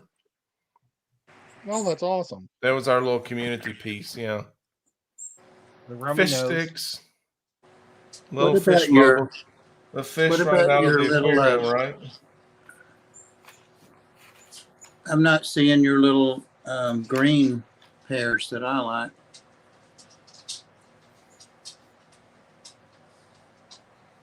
Were they not there? Bob, they were. I'm trying to think where they were in the show, and they were at least in the cradle. Yeah, so she took cardboard and made fish like out of the aquarium. We made that a feature piece and put it on the outside of the building. Nice. It was kind of neat. I really appreciate that, Pam, for a gallery owner to go to that length. That's all I got. Bob, we ran out of display space, but we had, the cradle that you see, the cloth cradle with the Mm-hmm. art that you just flip through like cards and albums. We had a lot of stuff in there. Yeah. He was a wonderful host. I love the show. Thank you very much for sharing that, Ed. Oh, yeah. Well, thank you for sharing your show. That was neat. Yeah, We had a lot of If you fun. want to be famous, you got to do something. You can't just lay around the house all day. Yeah. One of these days I'll do something. Yeah, in your spare time, maybe. Yeah. Pam, I'm curious which coffee mug you used for your coffee. Huh? Which Right now? coffee mug did you use? I just tonight have a for your regular coffee? tin. I just have a tin cup right now. Well, let me see it. It's It just sounds like very- a tin, like a Yeah. camping blue Oh, the spectrum cup. campfire enamel, beautiful. Yep, that's what I got right now. Love it. I have bad news. I broke your mug that you gave me, Rack. The Father Fish one. It rolled out of the back seat of my car when I was taking everything out. Oh, did any of you guys happen to get one of the Father Fish mugs? I didn't know. I was going to, and then I never got around to it till you gave me one. And then I broke it when I got home. I So felt so bad. I wanted to support Father Fish, and he had mugs for sale on his YouTube channel. So I bought one, and it was a photograph of him, right? So I get this mug in the mail, and I rinse it out. And I put it on the counter. My wife comes home from work and picks up the mug. Who's this? That's Father Fish. You know Father Fish. We all love Father Fish. And she said, "What are you going to do with that?" And I said, "Well, I wanted to support him. I know we're out of room for coffee cups in the cabinet, but I thought maybe I would give it to one of my children as kind of a gag Christmas gift. They'll have no idea who this guy is, and they'll open it up." And then she reminded me at what excellent pranksters my children were. And so I didn't want to start that contest. And so when Ed came by, I said, "Hey, Ed, how would you like to have a free mug?" And Ed said, "That's perfect. He's the only person that ever saw that mug in my world that knew who it was." Here you go. and then it rolled out the back of the door. When I opened the door, it Come to rolled find out and out, shattered. Ed didn't want it either, so he smashed it. Poor old I father felt so fish. bad. Was that the same day you received it, Ed? Yes, it was, because it rack loaded me down. There wasn't much room in my car anywhere. That's a fact. I think we filled your truck up a couple of times with my, in retrospect, my wife and I mentioned this today. We're so happy to be free of all of that and concentrate all of our efforts in the pond. It's beautiful. It's our oasis. But I was buying things just to make content. Right. And it was a crazy, crazy game that never ended. Well, I'm gonna make some content with it eventually. I've got Are you cool gonna glue? idea Are you for gonna the- glue the mug back together and show it to everybody? I didn't wait. Say that again. Are you gonna glue the mug back together so you can show us? Oh, it's too late. He got sent off to a better place. That coffee mug never had a drop of coffee in it. It might have a lot of stuff in it now, though. I don't know where it's at. But yeah, I've got big plans for the 75 that I'm gonna make a whole video on. I did one of my craft eds, but I didn't finish it. I'm gonna make it now. Do you know much about Token? Lord of the Rings. I just love the series Lord of the Rings, and I have a very fond thinking of Tolkien, but I don't know anything about him. Well, there's this landscape, or well, I'm gonna make it a landscape in the 75, and it's called the Mines of Moria. Okay. And so I've started making the door to the front of the Mines of Moria, and I'm gonna drill it so the light can come through, and I'm gonna have underwater light shine through it because it has like a magical light that goes through. Fun. But I have to use a Dremel to do it. But that's gonna be, and then I'm gonna make a mountainside with that, and then I'm gonna have my 2 Bisher in that tank, so they'll be kind of like the dragons that swim around it. I gave you some underwater lights, didn't I? Oh, you gave me so much stuff. I'm not for sure. I haven't gone through everything yet. It was a string of underwater pond lights, like maybe 5 of them. Oh, yes, but they're too big for this. I see. I just want 1 light. I'd be stringing out all those extra lights for nothing. I'll save those for some. Maybe if I ever convert my hot tub into like a little koi pond, I might use them there. Apparently, Tolkien I worked have a for big the. hot tub I've never used. He worked for the Oxford English Dictionary before his novels became successful. Wasn't he a spy during World War II or something also? Oh, I don't know about that one. It's quite I possible. knew he was an intellect. Wasn't he friends with C.S. Lewis? Yeah, They I had don't like know a much about micro it. book club. They were buddies. They chatted. I think they each smoked a pipe. Wait, Christopher Lee was the spy during World War II. That wouldn't surprise me. But Tolkien was just in the trenches, and that's where he came up with the stories while he just laid in the trenches every day. Yeah, But right. Christopher Lee and Tolkien were like friends somehow afterwards. Yeah, J.R.R. Tolkien and Lewis were friends. Oh, that's cool. I guess when you become famous, everybody wants to be your friend, especially the famous people. The famous people you have to watch out for. I only say that Like because Oprah? Bob's left us for a minute.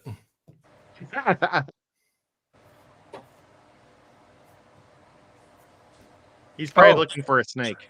I put some flies on coffee mugs. You mind if I grab those, Pam? Can I show those? You most certainly can. I'll be Yes. right back.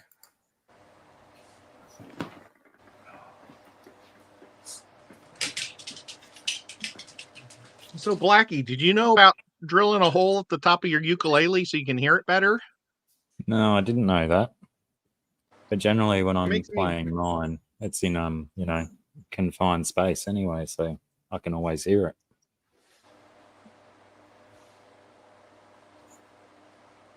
I wish I would have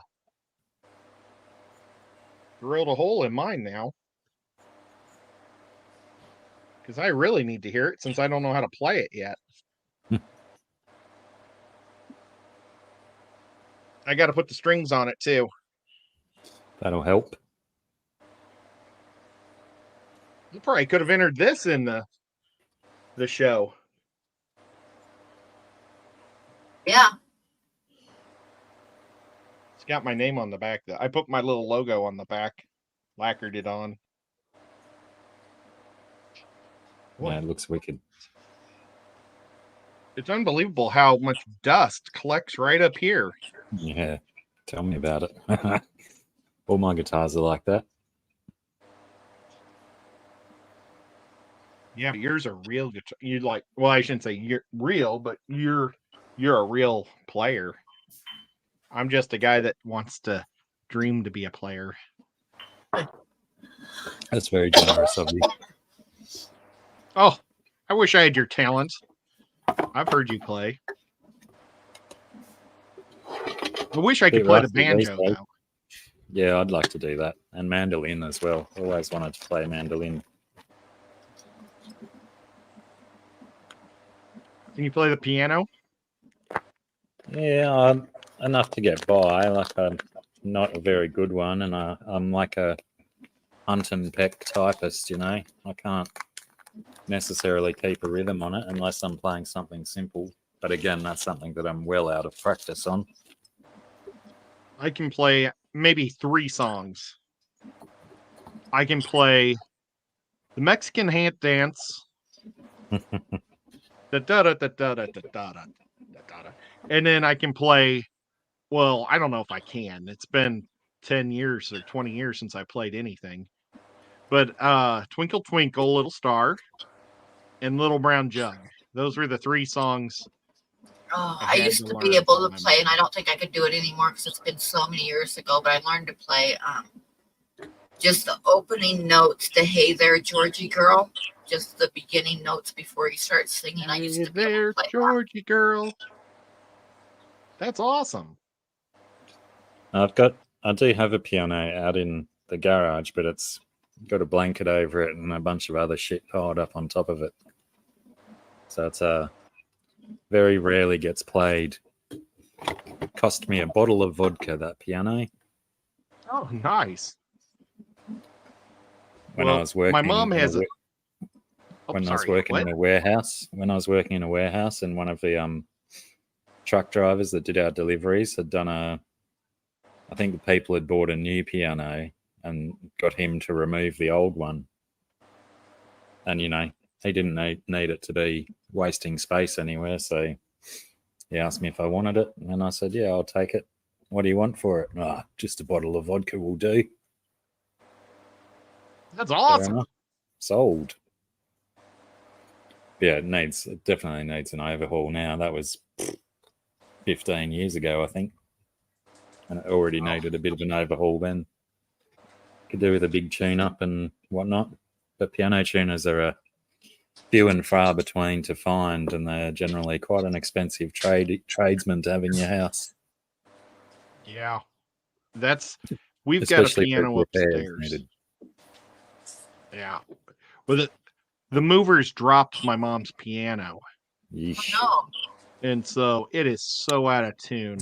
But one of my niece's best friends went to college for pianos. So she said she would tune it for free someday. And I think my nice. mom's going to give her like $100 when she does well, it. you have to be careful with those pianos because one of Putin's enemies was helping movers move a piano from a 5th floor apartment building and fell off the balcony. That's a true story, you know. I'm not making that up. I thought you were going to say he somehow got If piano you're one wire of wrapped the in his neck. enemies, you don't want to be up in the air at all. You want to keep your feet on the first floor at all times. I remember another one of his enemies suffered a heart attack caused by blunt force trauma to his head. That's how the autopsy came out. I'm sorry, I shouldn't be talking about stuff like that, but I always like watch for stuff like that in the news because it always makes me like, oh yeah.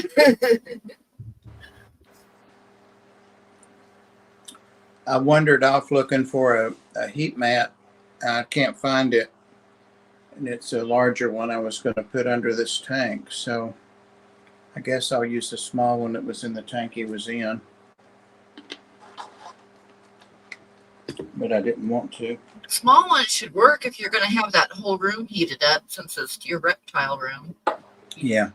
And The I small moved over a lamp that I don't hardly ever use because it is so warm. I moved that over too. Arm looks really cute back there.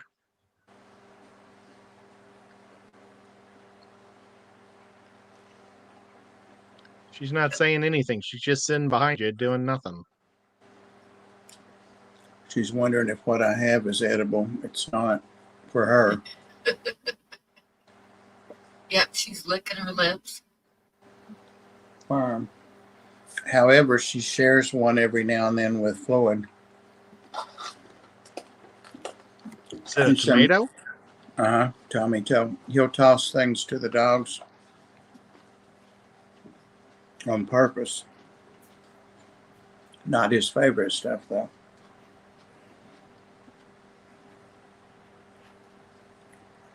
Tomatoes are really not good for dogs, supposedly. Yeah, there's a lot of stuff that's not good for him. I had a dog though that he was a Rottweiler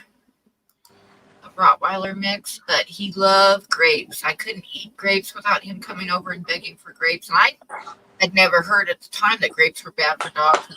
He got grapes all the time. It didn't seem to affect him any, but yeah. Whoa. It's Now probably a I big read enough that boy. grapes are really, really bad for dogs. But did he die from renal failure? Actually, I don't know because I moved out before he died. Oh, Cats little are cobras allergic moved to up. grapes. they're grape tomatoes. Product of Mexico. What do they taste like? Grape tomatoes are good. They're one of my favorites. They're tomatoey, but they're sweet. Some are sweeter than others. Wow, I They're don't great. think I've ever eaten a tomato like that. They're great being a diabetic, because if I just want a snack, that's healthy, I can grab a couple like I'm doing now and eat them. Man, I hope I never become a diabetic because I don't want to have to eat tomatoes. I don't have to eat them, but You don't like tomatoes? I don't. I get it.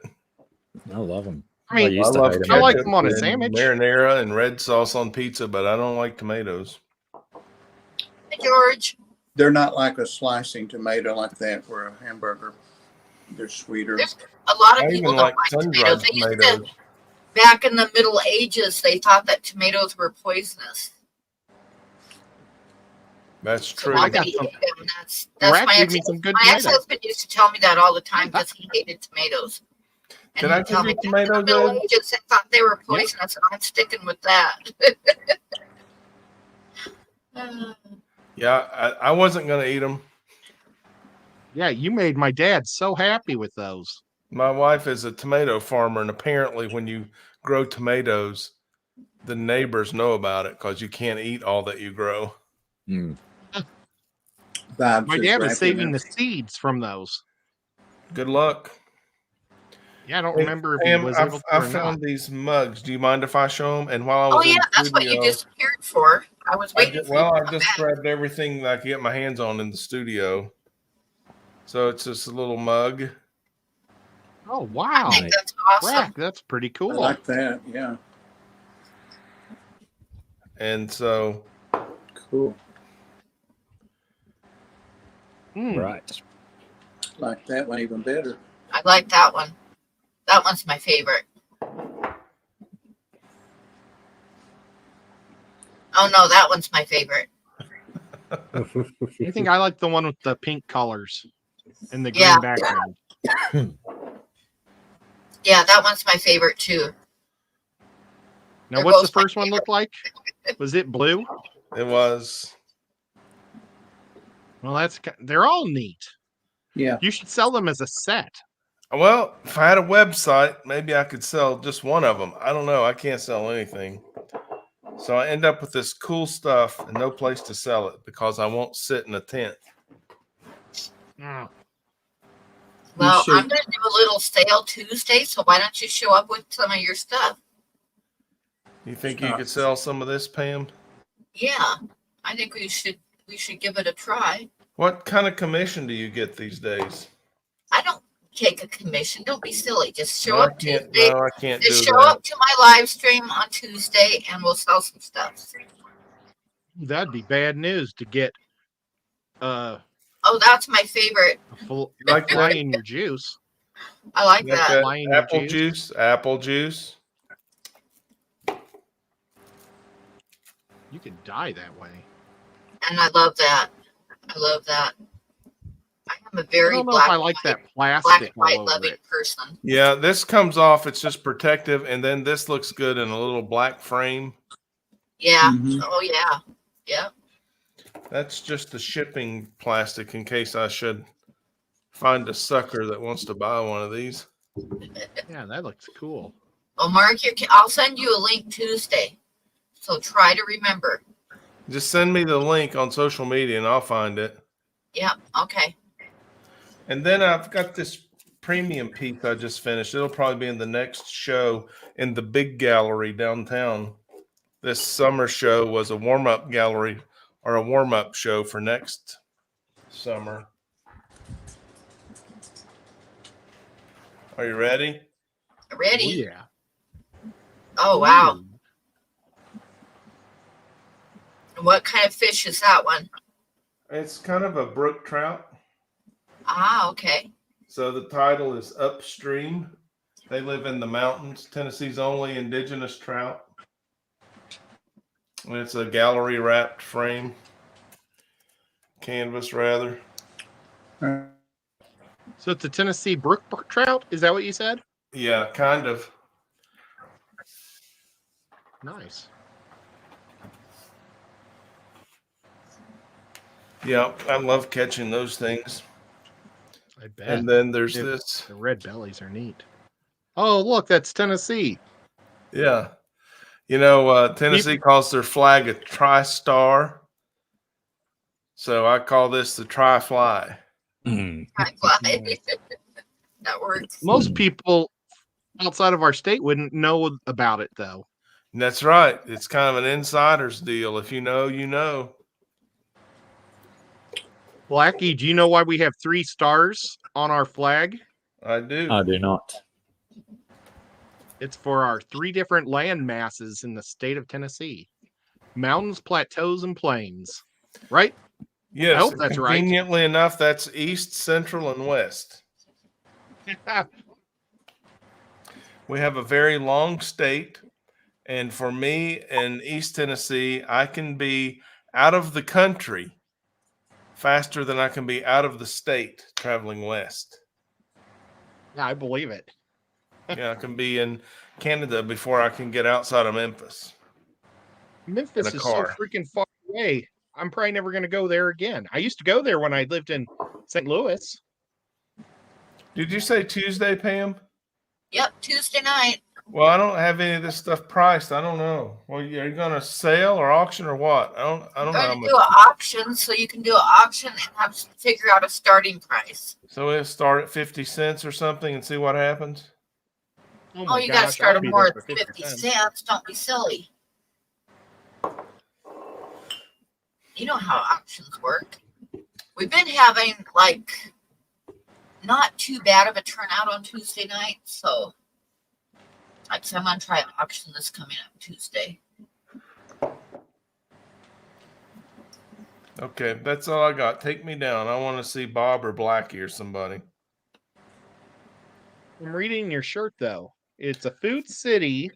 It's the Bristol And was Red it- Strike shirt. Oh, okay. Tonight was the race, and so I got this shirt 2 years ago, 2021, and I wear it. I wear it every race, which is either Saturday night or Sunday, because that's my local track. You know. Yeah, I bet. Yeah, that's cool. Right, the closest track to me, even though it's like hours away. What kind of reptile is that? He's peeping out slowly but surely. That wasn't a reptile, that was a worm. That's a false cobra. These snakes are real big diggers too. I studied videos on them, and so he will dig. He's got a beautiful hood when he hoods up. Got him How's spooked those for sure. Have you Dirt seen him hood up, Bob? ones do. Yeah, I've got video of him hooding up at What the caused dog. that? Yeah, How come he did that, Bob? the dog went by. Oh, I had I him just down looked there. online, and the photograph of one is really striking. I had him There's down there some. on the floor, so the dogs were walking by. Do you still have those sun ribbon snakes? Yeah, Do they ever come out of the dirt? rarely ever. That's kind of a drag, but they're so neat. Yeah, they're cool. Are they hard to touch? No, once you get one, I mean, that you can handle them. That one that we saw was a wild one. Remember that? That one was big and it was crazy. Yes, it was scared, I guess. I tried to catch it. Did I catch it? Yeah, if you hadn't of it would have jumped out of the tank. That's what. Yeah, my hands got. I think it peed on me too, because Yeah. I got all slimed. Yep.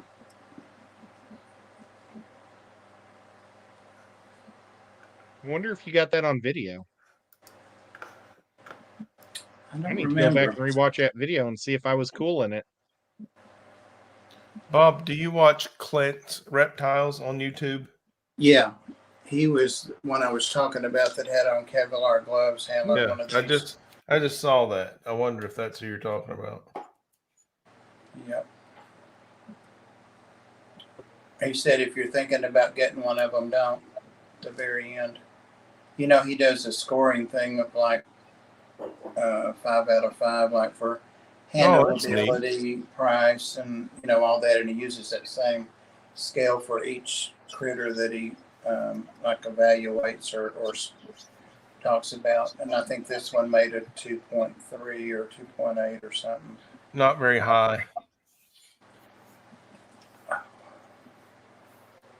No. Bob doesn't care because he likes all animals. Yeah. Well, if they say don't get it, I've got it. I'm gonna get it. It was like Bob and I were at a reptile joint down in Atlanta, and this lady said, "Don't touch that thing. Nobody wants it."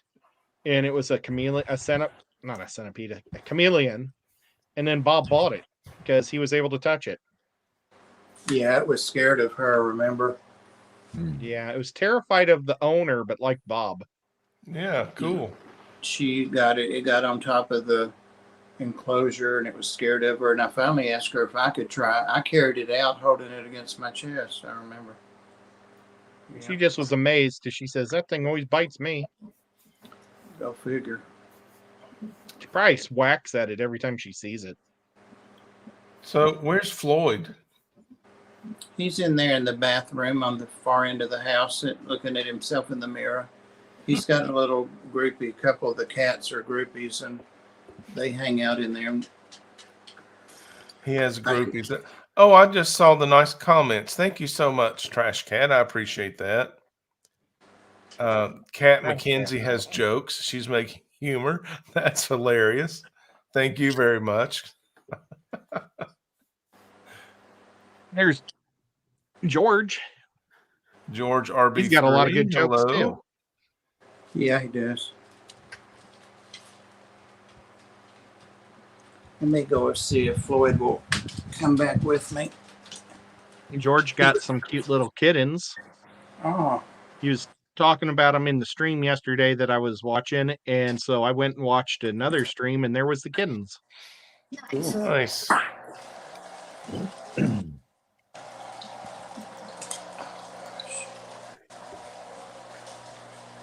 Ed, I asked this earlier. Yeah.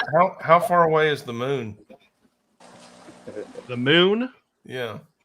239,000 miles. Oh, I was gonna say 96,000 miles. I just asked myself, how far away is the moon? And no one's ever told me. It wasn't like I forgot. I was trying to recall a memory. I've never been taught.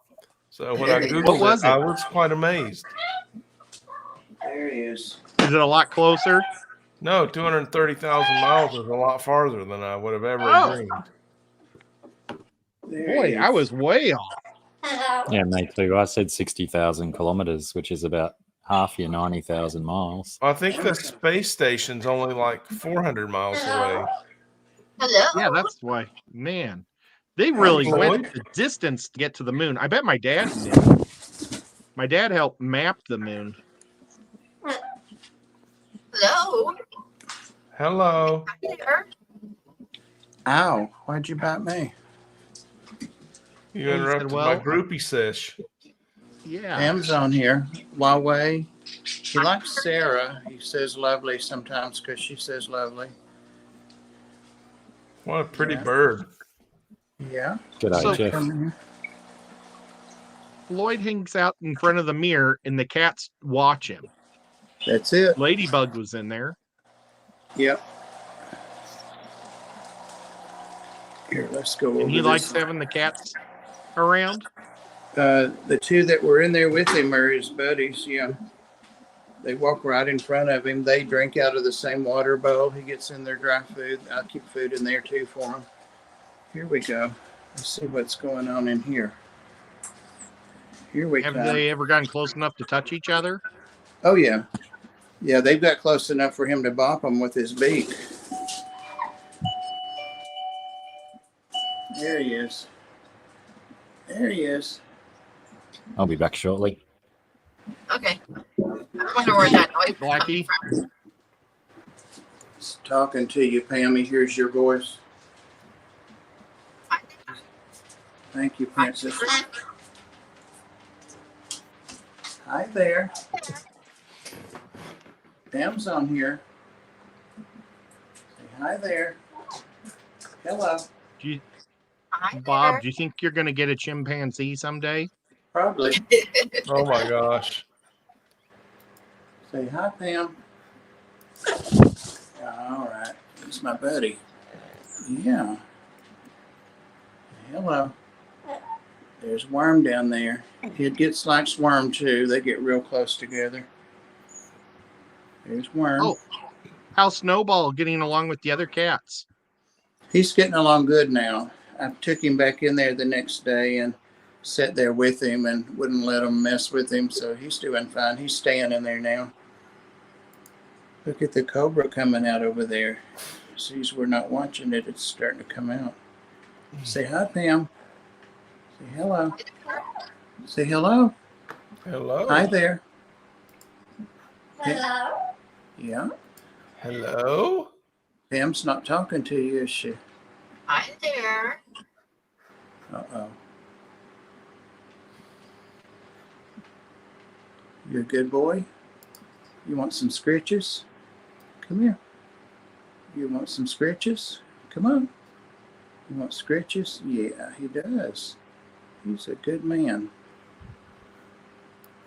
He is a good man, I'm telling you. He's a sweet old bird. I know that. Yeah. He is. Rack, have you ever seen a bird like this in the wild? Not exactly. I've seen the Amazon parrot, the double yellowhead in Texas, but there's so many variants of the Amazon parrot. I haven't seen this one. So, He's like, if you went over to Bob's house, would you write it in your book No, because it's owned? it's not countable. It's captive bird. Oh, I didn't know where you were going with that. I thought you meant like a psychiatric study or something. No, Rack lists every bird he's ever seen. Yeah, I keep a life list of birds. Yeah, my aunt writes it in the bird guidebooks. Yeah. She'll write down where and when she saw each one, in the column beside the bird listing. Yeah, so now there's an app called eBird hosted by Cornell University, and everyone keeps their list on eBird. See how smart that snake is, how intelligent it is? It came right over straight toward me, and I put the camera up, and it said nope. I went right back in its jar. It's not your daddy's ball python, that's for sure. Well, Rack, since you've made me aware of how birders take care or write all their bird names, Yeah. I've been to I've been to a lot of different speakers on fish, but two different ones, they made fun of people for being like birders or whatever you guys are called, saying that now there's people writing down every fish they ever see in the wild, just like those crazy bird people. And I've heard two different people say that. And it's like, why is that crazy? I can't comment because I'm biased. It sounds But like I would encourage anyone who wants to keep a list of species they're acquainted with to do so. Yeah. And these are supposed to be like top people in their fields of fish, not thinking that fish enthusiasts should not be doing, or they're goofy. Well, doing it's a like foreign idea. They can't understand the benefit, and human nature, I think, is to mock what we don't understand. Yeah, they don't see the value in it. That's right, Bob. And if there were value, they wouldn't mock it. So it just doesn't have a value to them yet. Yeah. And for whatever reason, birders are the ones that are famous for keeping a life list. Yeah. Well, like I would love to know where Amazon mollies are found in Texas. Yeah. So I think it came from the way the birders did it. The Audubon Christmas bird count came about because there was the original Christmas bird quote count was a Christmas bird killing. And after Christmas dinner, you'd go out with shotguns and see how many different types of birds you could shoot. Oh my gosh, that's terrible. Okay. Fact. And then someone said, hey, instead of killing the birds, why don't we just see how many we can identify? And that now it's been going on for over 100 years, not killing the birds, but identifying them. Sounds so terrible.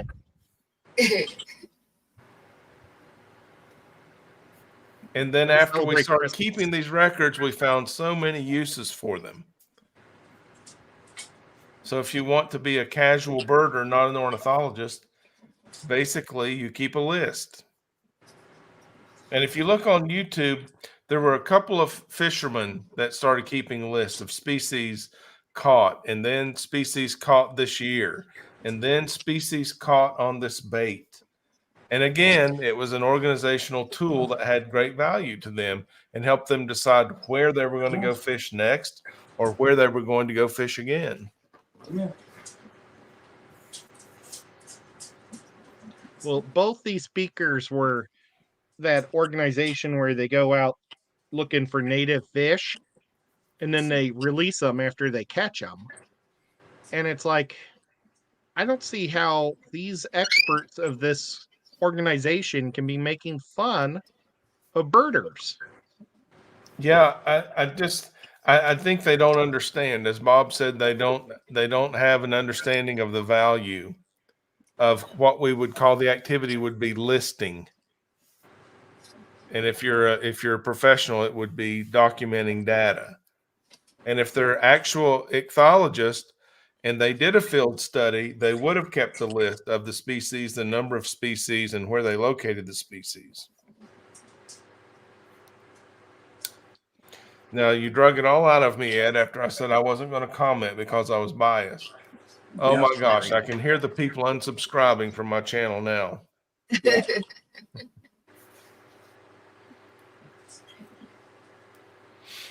Come here. Come on down here. Thank so you, that we Kat can- McKenzie. She says great cups, Rack. I appreciate that. Come on down here. Well, I think it's pretty cool that you taught us about killing birds after Christmas. I'm going to suggest that to my family. Well, suggest that they carry on. After we've stopped killing the birds, we just started locating them. Turn this back Get around. a field You guide can and a kill the pen bird and in have the fun. usual way. Oh, did I tell you about the? I don't know what I did with my phone. Did I tell you about the free app called Merlin? Yes. So Merlin has a microphone option in the app. It's a free app from Cornell, Merlin, Merlin, and it will identify birds that it hears. Does it do international ones? I think the Cornell definitely has an international list. So I think you download a pack of birds based on your region. Merlin. I hope that that's the case. Because we've got it's the time of year at the moment where lots of our migratory birds are coming Yeah. in. So there's some that I'm unfamiliar with that I'd like to get IDs on. I use Merlin every time I go birding now, and it's over 90% accurate. I love it. I just use Rack. I'm your But Merlin. that's generally what I do too. I've got a few ornithologist friends, amateur ornithologist friends that I just record it and send it off to them. But Merlin could be a little bit quicker. Huawei might, yeah, there you go. Before I could even say Huawei, you might look that up. He's already posted the link. He says it's already in your list of links on the link tree as well. Cool. After you told us about that several months ago, we started keeping bird feeders at the Ark, and we still are. But there was a bird that was making a call, and one of the ladies that's an amateur birder, she's pretty good, but she said, I don't recognize what that is. So I told her about the Merlin, and so we did it, and it was a brown something that are not very common in Tennessee. And she said, that's why I don't know what it is. I've never seen one, but it was cool because it knew what it was. A brown something. Brown-headed nuthatch. Maybe. It's been a few months. Would be common at a feeder. Brown thrasher. I was talking to somebody. Oh, I was talking to Dr. Anthony on Thursday. And I was telling him, why do they make such hard Latin names for these fish? And he says, that's just the bird people that make it easy. And I said, yeah, so the bird people are way advanced. Yes. To make an easy, common name. So the bird people are the only biological discipline that I know of that have, we call it the American Ornithological Union. And they assign, now this is Americans being haughty, they assign every bird a common name. And so instead of being confused by common names where a bird will have 6 different common names, much like lizards do, they have like one a red-winged blackbird, a major bird. Yeah, we have one common name that's accepted, and it's cataloged. You can look it up, and that's because the American Union of Ornithologists. And so the story I tell goes along with that is of the Baltimore Oriole, which is a beautiful bird. And every new committee has the it was a opportunity to bacteria. vote on the bird names that are accepted, and they can change names. So at one time they changed the name of the Baltimore Oriole to the Northern Oriole, and Major League Baseball sent a letter and said, we got this franchise, you see. And they changed the name back to Baltimore Oriole. It is now Baltimore Oriole again. Can y'all Did see they- him eating this tomato out of my hand? He's Yeah, good. Good boy, Floyd, eating a tomato. Yeah, he likes the little tomatoes. He usually has one for breakfast. Yeah, you dripped half of it. You dripped half. I So- wouldn't work at Mario if I were you. He will get you. He will get you good. So that's difficult in fish if fish have different names locally. And then they could even come to market with a different name. It's difficult to know exactly what fish you're getting or what to expect. So that Because they're cataloging just and not listing organized. and writing down the names of is beneficial for lots of reasons.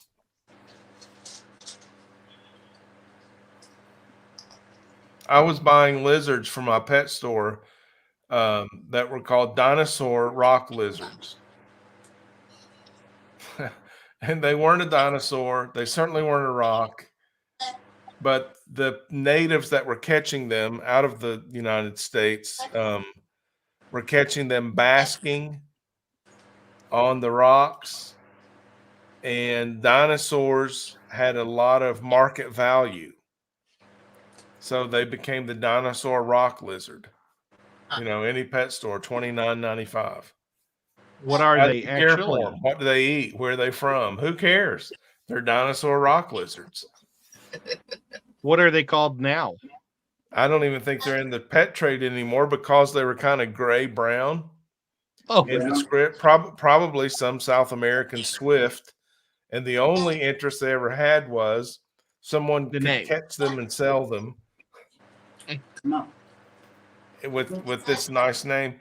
And so the Smithsonian, as a younger man, I wrote the Smithsonian a letter concerning proper care for a ball python. And because I wanted to give my customers the best advantage, right? And it was the beginning of the end of me being in the pet trade. It's like the pet trade shouldn't exist. This should be for serious people that care about animals and want to do the best for the animal, not have a cool collection of things they don't know how to care for. Back for some And more. so the Smithsonian wrote me a letter and said, first of all, when I asked about the care of the python, they said, actually, it wasn't a ball python. It was a boa constrictor, which was also very common in the pet trade at that time. And they said constrictors should not be kept as pets. They have very exacting preferences in the wild that are hard to duplicate in captivity, including range. So when you put them in a box and then feed them what's convenient for you, it's not necessarily best for them. And so the successful pet stores in my area, which now, go figure, they're all gone. Now we have big box PetSmart. That's it. But they ended up selling customers that bought their pets what was best for them, which was often margin related, had nothing to do with the animal. But man, I've got this cheap and I can sell it expensively, so you should buy this. All about the add-ons. And so it led me straight into birding. Don't put them in a cage. Don't own them. Let God feed them and clean up after them. And just enjoy them without owning them. And so it was really cool. Then I got into poison dart frogs, and it was like, hey, deep dive. How do we make these guys happy instead of keeping them like a pet? And found out that there were, at that time, there were zoos and science labs and universities that could provide for these things. And everything else was just too expensive. People didn't want to buy everything necessary to make these guys happy. And something happened in the last 30 years. It's like people's pet budgets have just exploded. Whatever they need, I'll buy it for them. They need a biosphere, I'll buy another lot. They He's said on the the move, average Bob. dog families spend twice as much on the average family dog than they do for the father of the house. That's funny. For Christmas. That's funny. Low maintenance dad. Cobra on the move. Yeah, nice.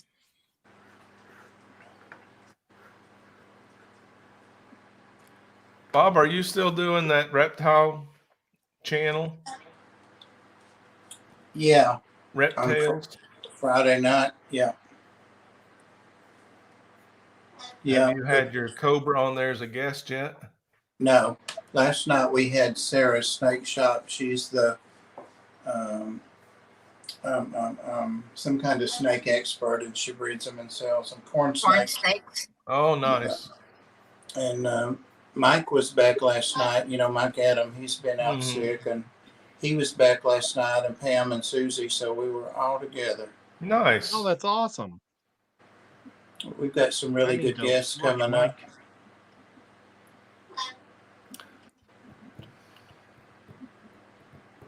Yeah, I'm putting a little more effort Now's into your that. chance to reach down in there and pet him, Bob. Yeah, I'm fixing to.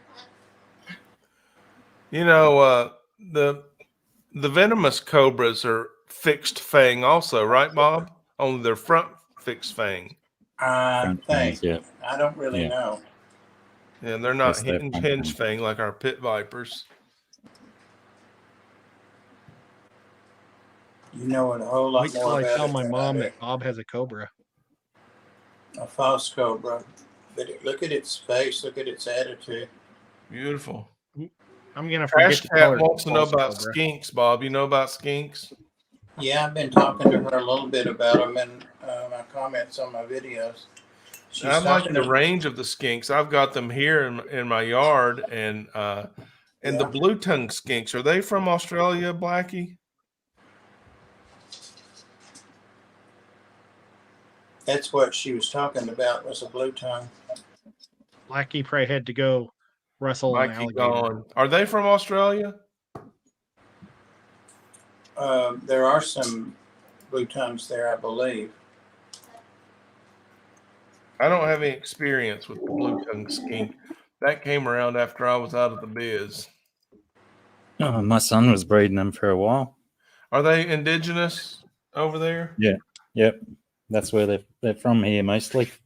Nice. I think there might be a couple of species in Southeast Asia. They just eat larger insects and grubs and such. Pretty much whatever they can put into their mouth, they'll eat.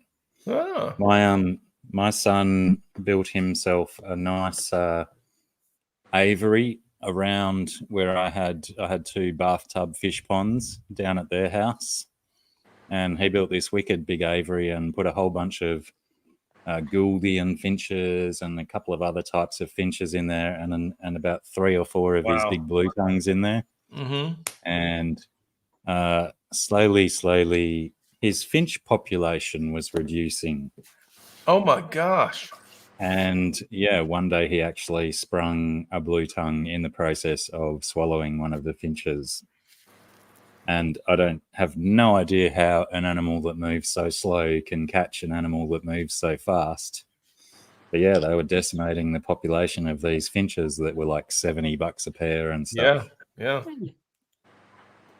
But yeah, he's now separated his males from females because the last 3 years he was just inundated with babies and couldn't get rid of them all. So I still have one of his bred blue tongues that gets around my feet here because he released it up here in one of the gardens and it just keeps hanging around my shed here. Well, it really sounds like your son's a cool guy. He's a very cool guy. I may be a little bit biased. Yeah. And so he just released it free range in your yard and it hangs around? Yeah. Yeah, he's released quite a few of them up here when he couldn't get rid of them. Do you feed them or do they take care of themselves? Yeah, they just take care of themselves. Sometimes if he's around and I've got excess snails in the veggie garden, I'll bring him some snails. Oh, that was Bob's setup, Jeff, not mine. But yeah, he's in the process of building these 2 massive big cabinets at the moment for his pythons. And I went down for a look the other day and they're looking absolutely stunning. Nice. He's a auto electrician by trade, so he's got all the wiring all nicely organized in there, and he's got LED strips just for viewing lights, and then he's got heat lights, and he's got it all taped up ready for foaming. So he's doing hides with that expanding foam. Yep. Sort of foams it up and then carves it down to the landscape he wants. But he's lined the area with like plastic, masking taped plastic down so that he can, the foam won't actually stick to the wood, so it can be removable and whatnot. Cool. He's thought well ahead. It's great. Sounds great. I guess I assumed that your kids were nerds. Nerds. Yeah, because like one time I think you used a SpongeBob pillowcase in one of your videos. Or something with SpongeBob, and I was like, oh, his kids I must think be that was nerds. when he was catching a snake. Yeah, Oh, yeah, right. that SpongeBob pillowcase. Yeah. I remember that one.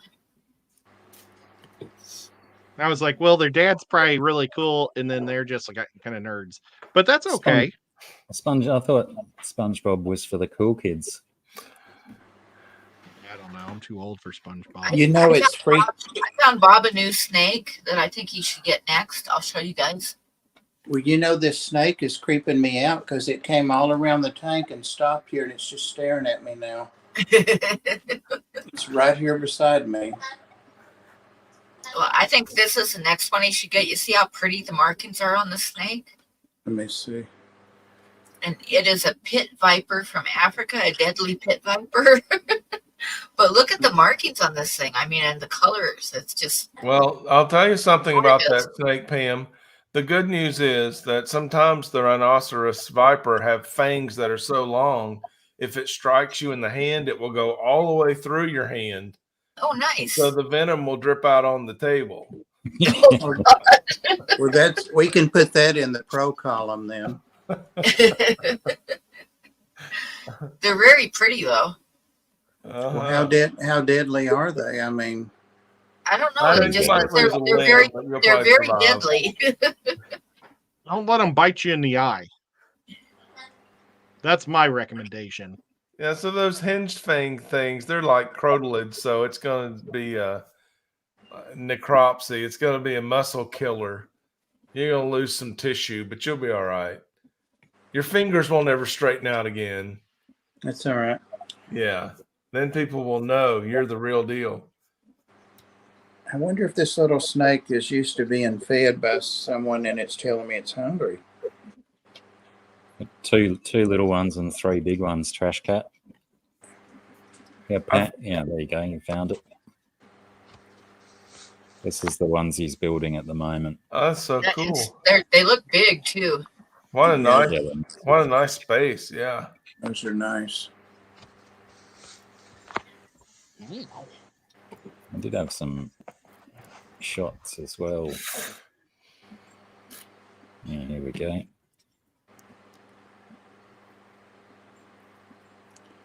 I wish I could get one of those. Oh, yeah. Alarms. Lights. Oh. So I think this, see where the little plastic boxes are in the back right. He's got that all taped out with the plastic at the moment. He might have even been doing the foam today and he's still done. But yeah, I can't wait to see it fully set up with animals in it. It's going to be really cool looking. Yeah, really for sure. Cool.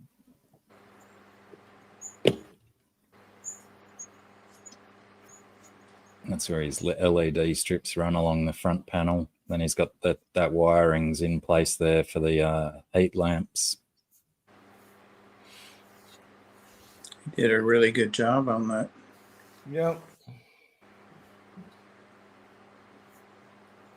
Yeah, I guess being an auto electrician, he's used to putting wires where they're supposed to go and stuff. And then he gets like very perfectionist about it and makes it right. But yeah, I love how he's lined up the sticks too to make it look like this. Look like they just continue through. That's really awesome. Yeah. And this is for for finches. No, this is for carpet pythons. Oh, yeah, 3 carpets and a diamond python. Actually, Also indigenous. yeah. He's got a Bredley eye, which is a type of carpet python, and then a diamond python, which is the same group as well. And then he's got my carpet python. And what's he putting in the other one? Maybe he's got a small spotted python as well. He might be doing that in one of these big cages, or he might be getting a new snake.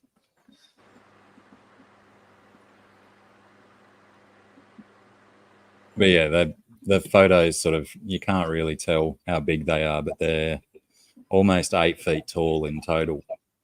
Wow. Quite massive. I guess We just lose shipping's out someone? of the question.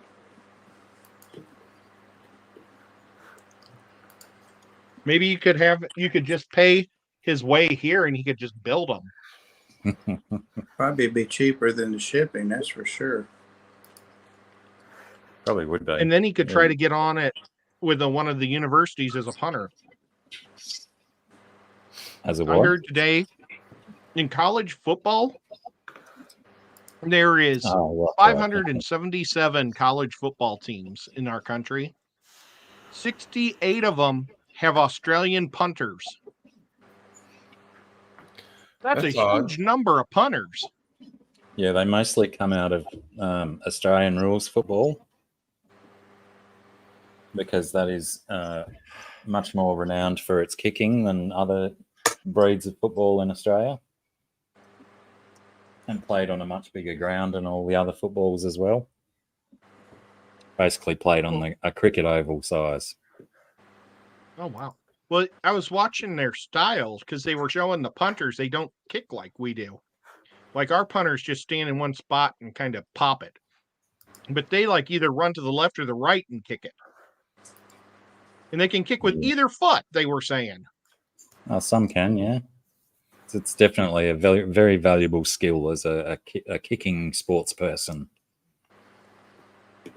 Well, and then if they run to the left and nobody's there, they can just run for a first down instead of punting it.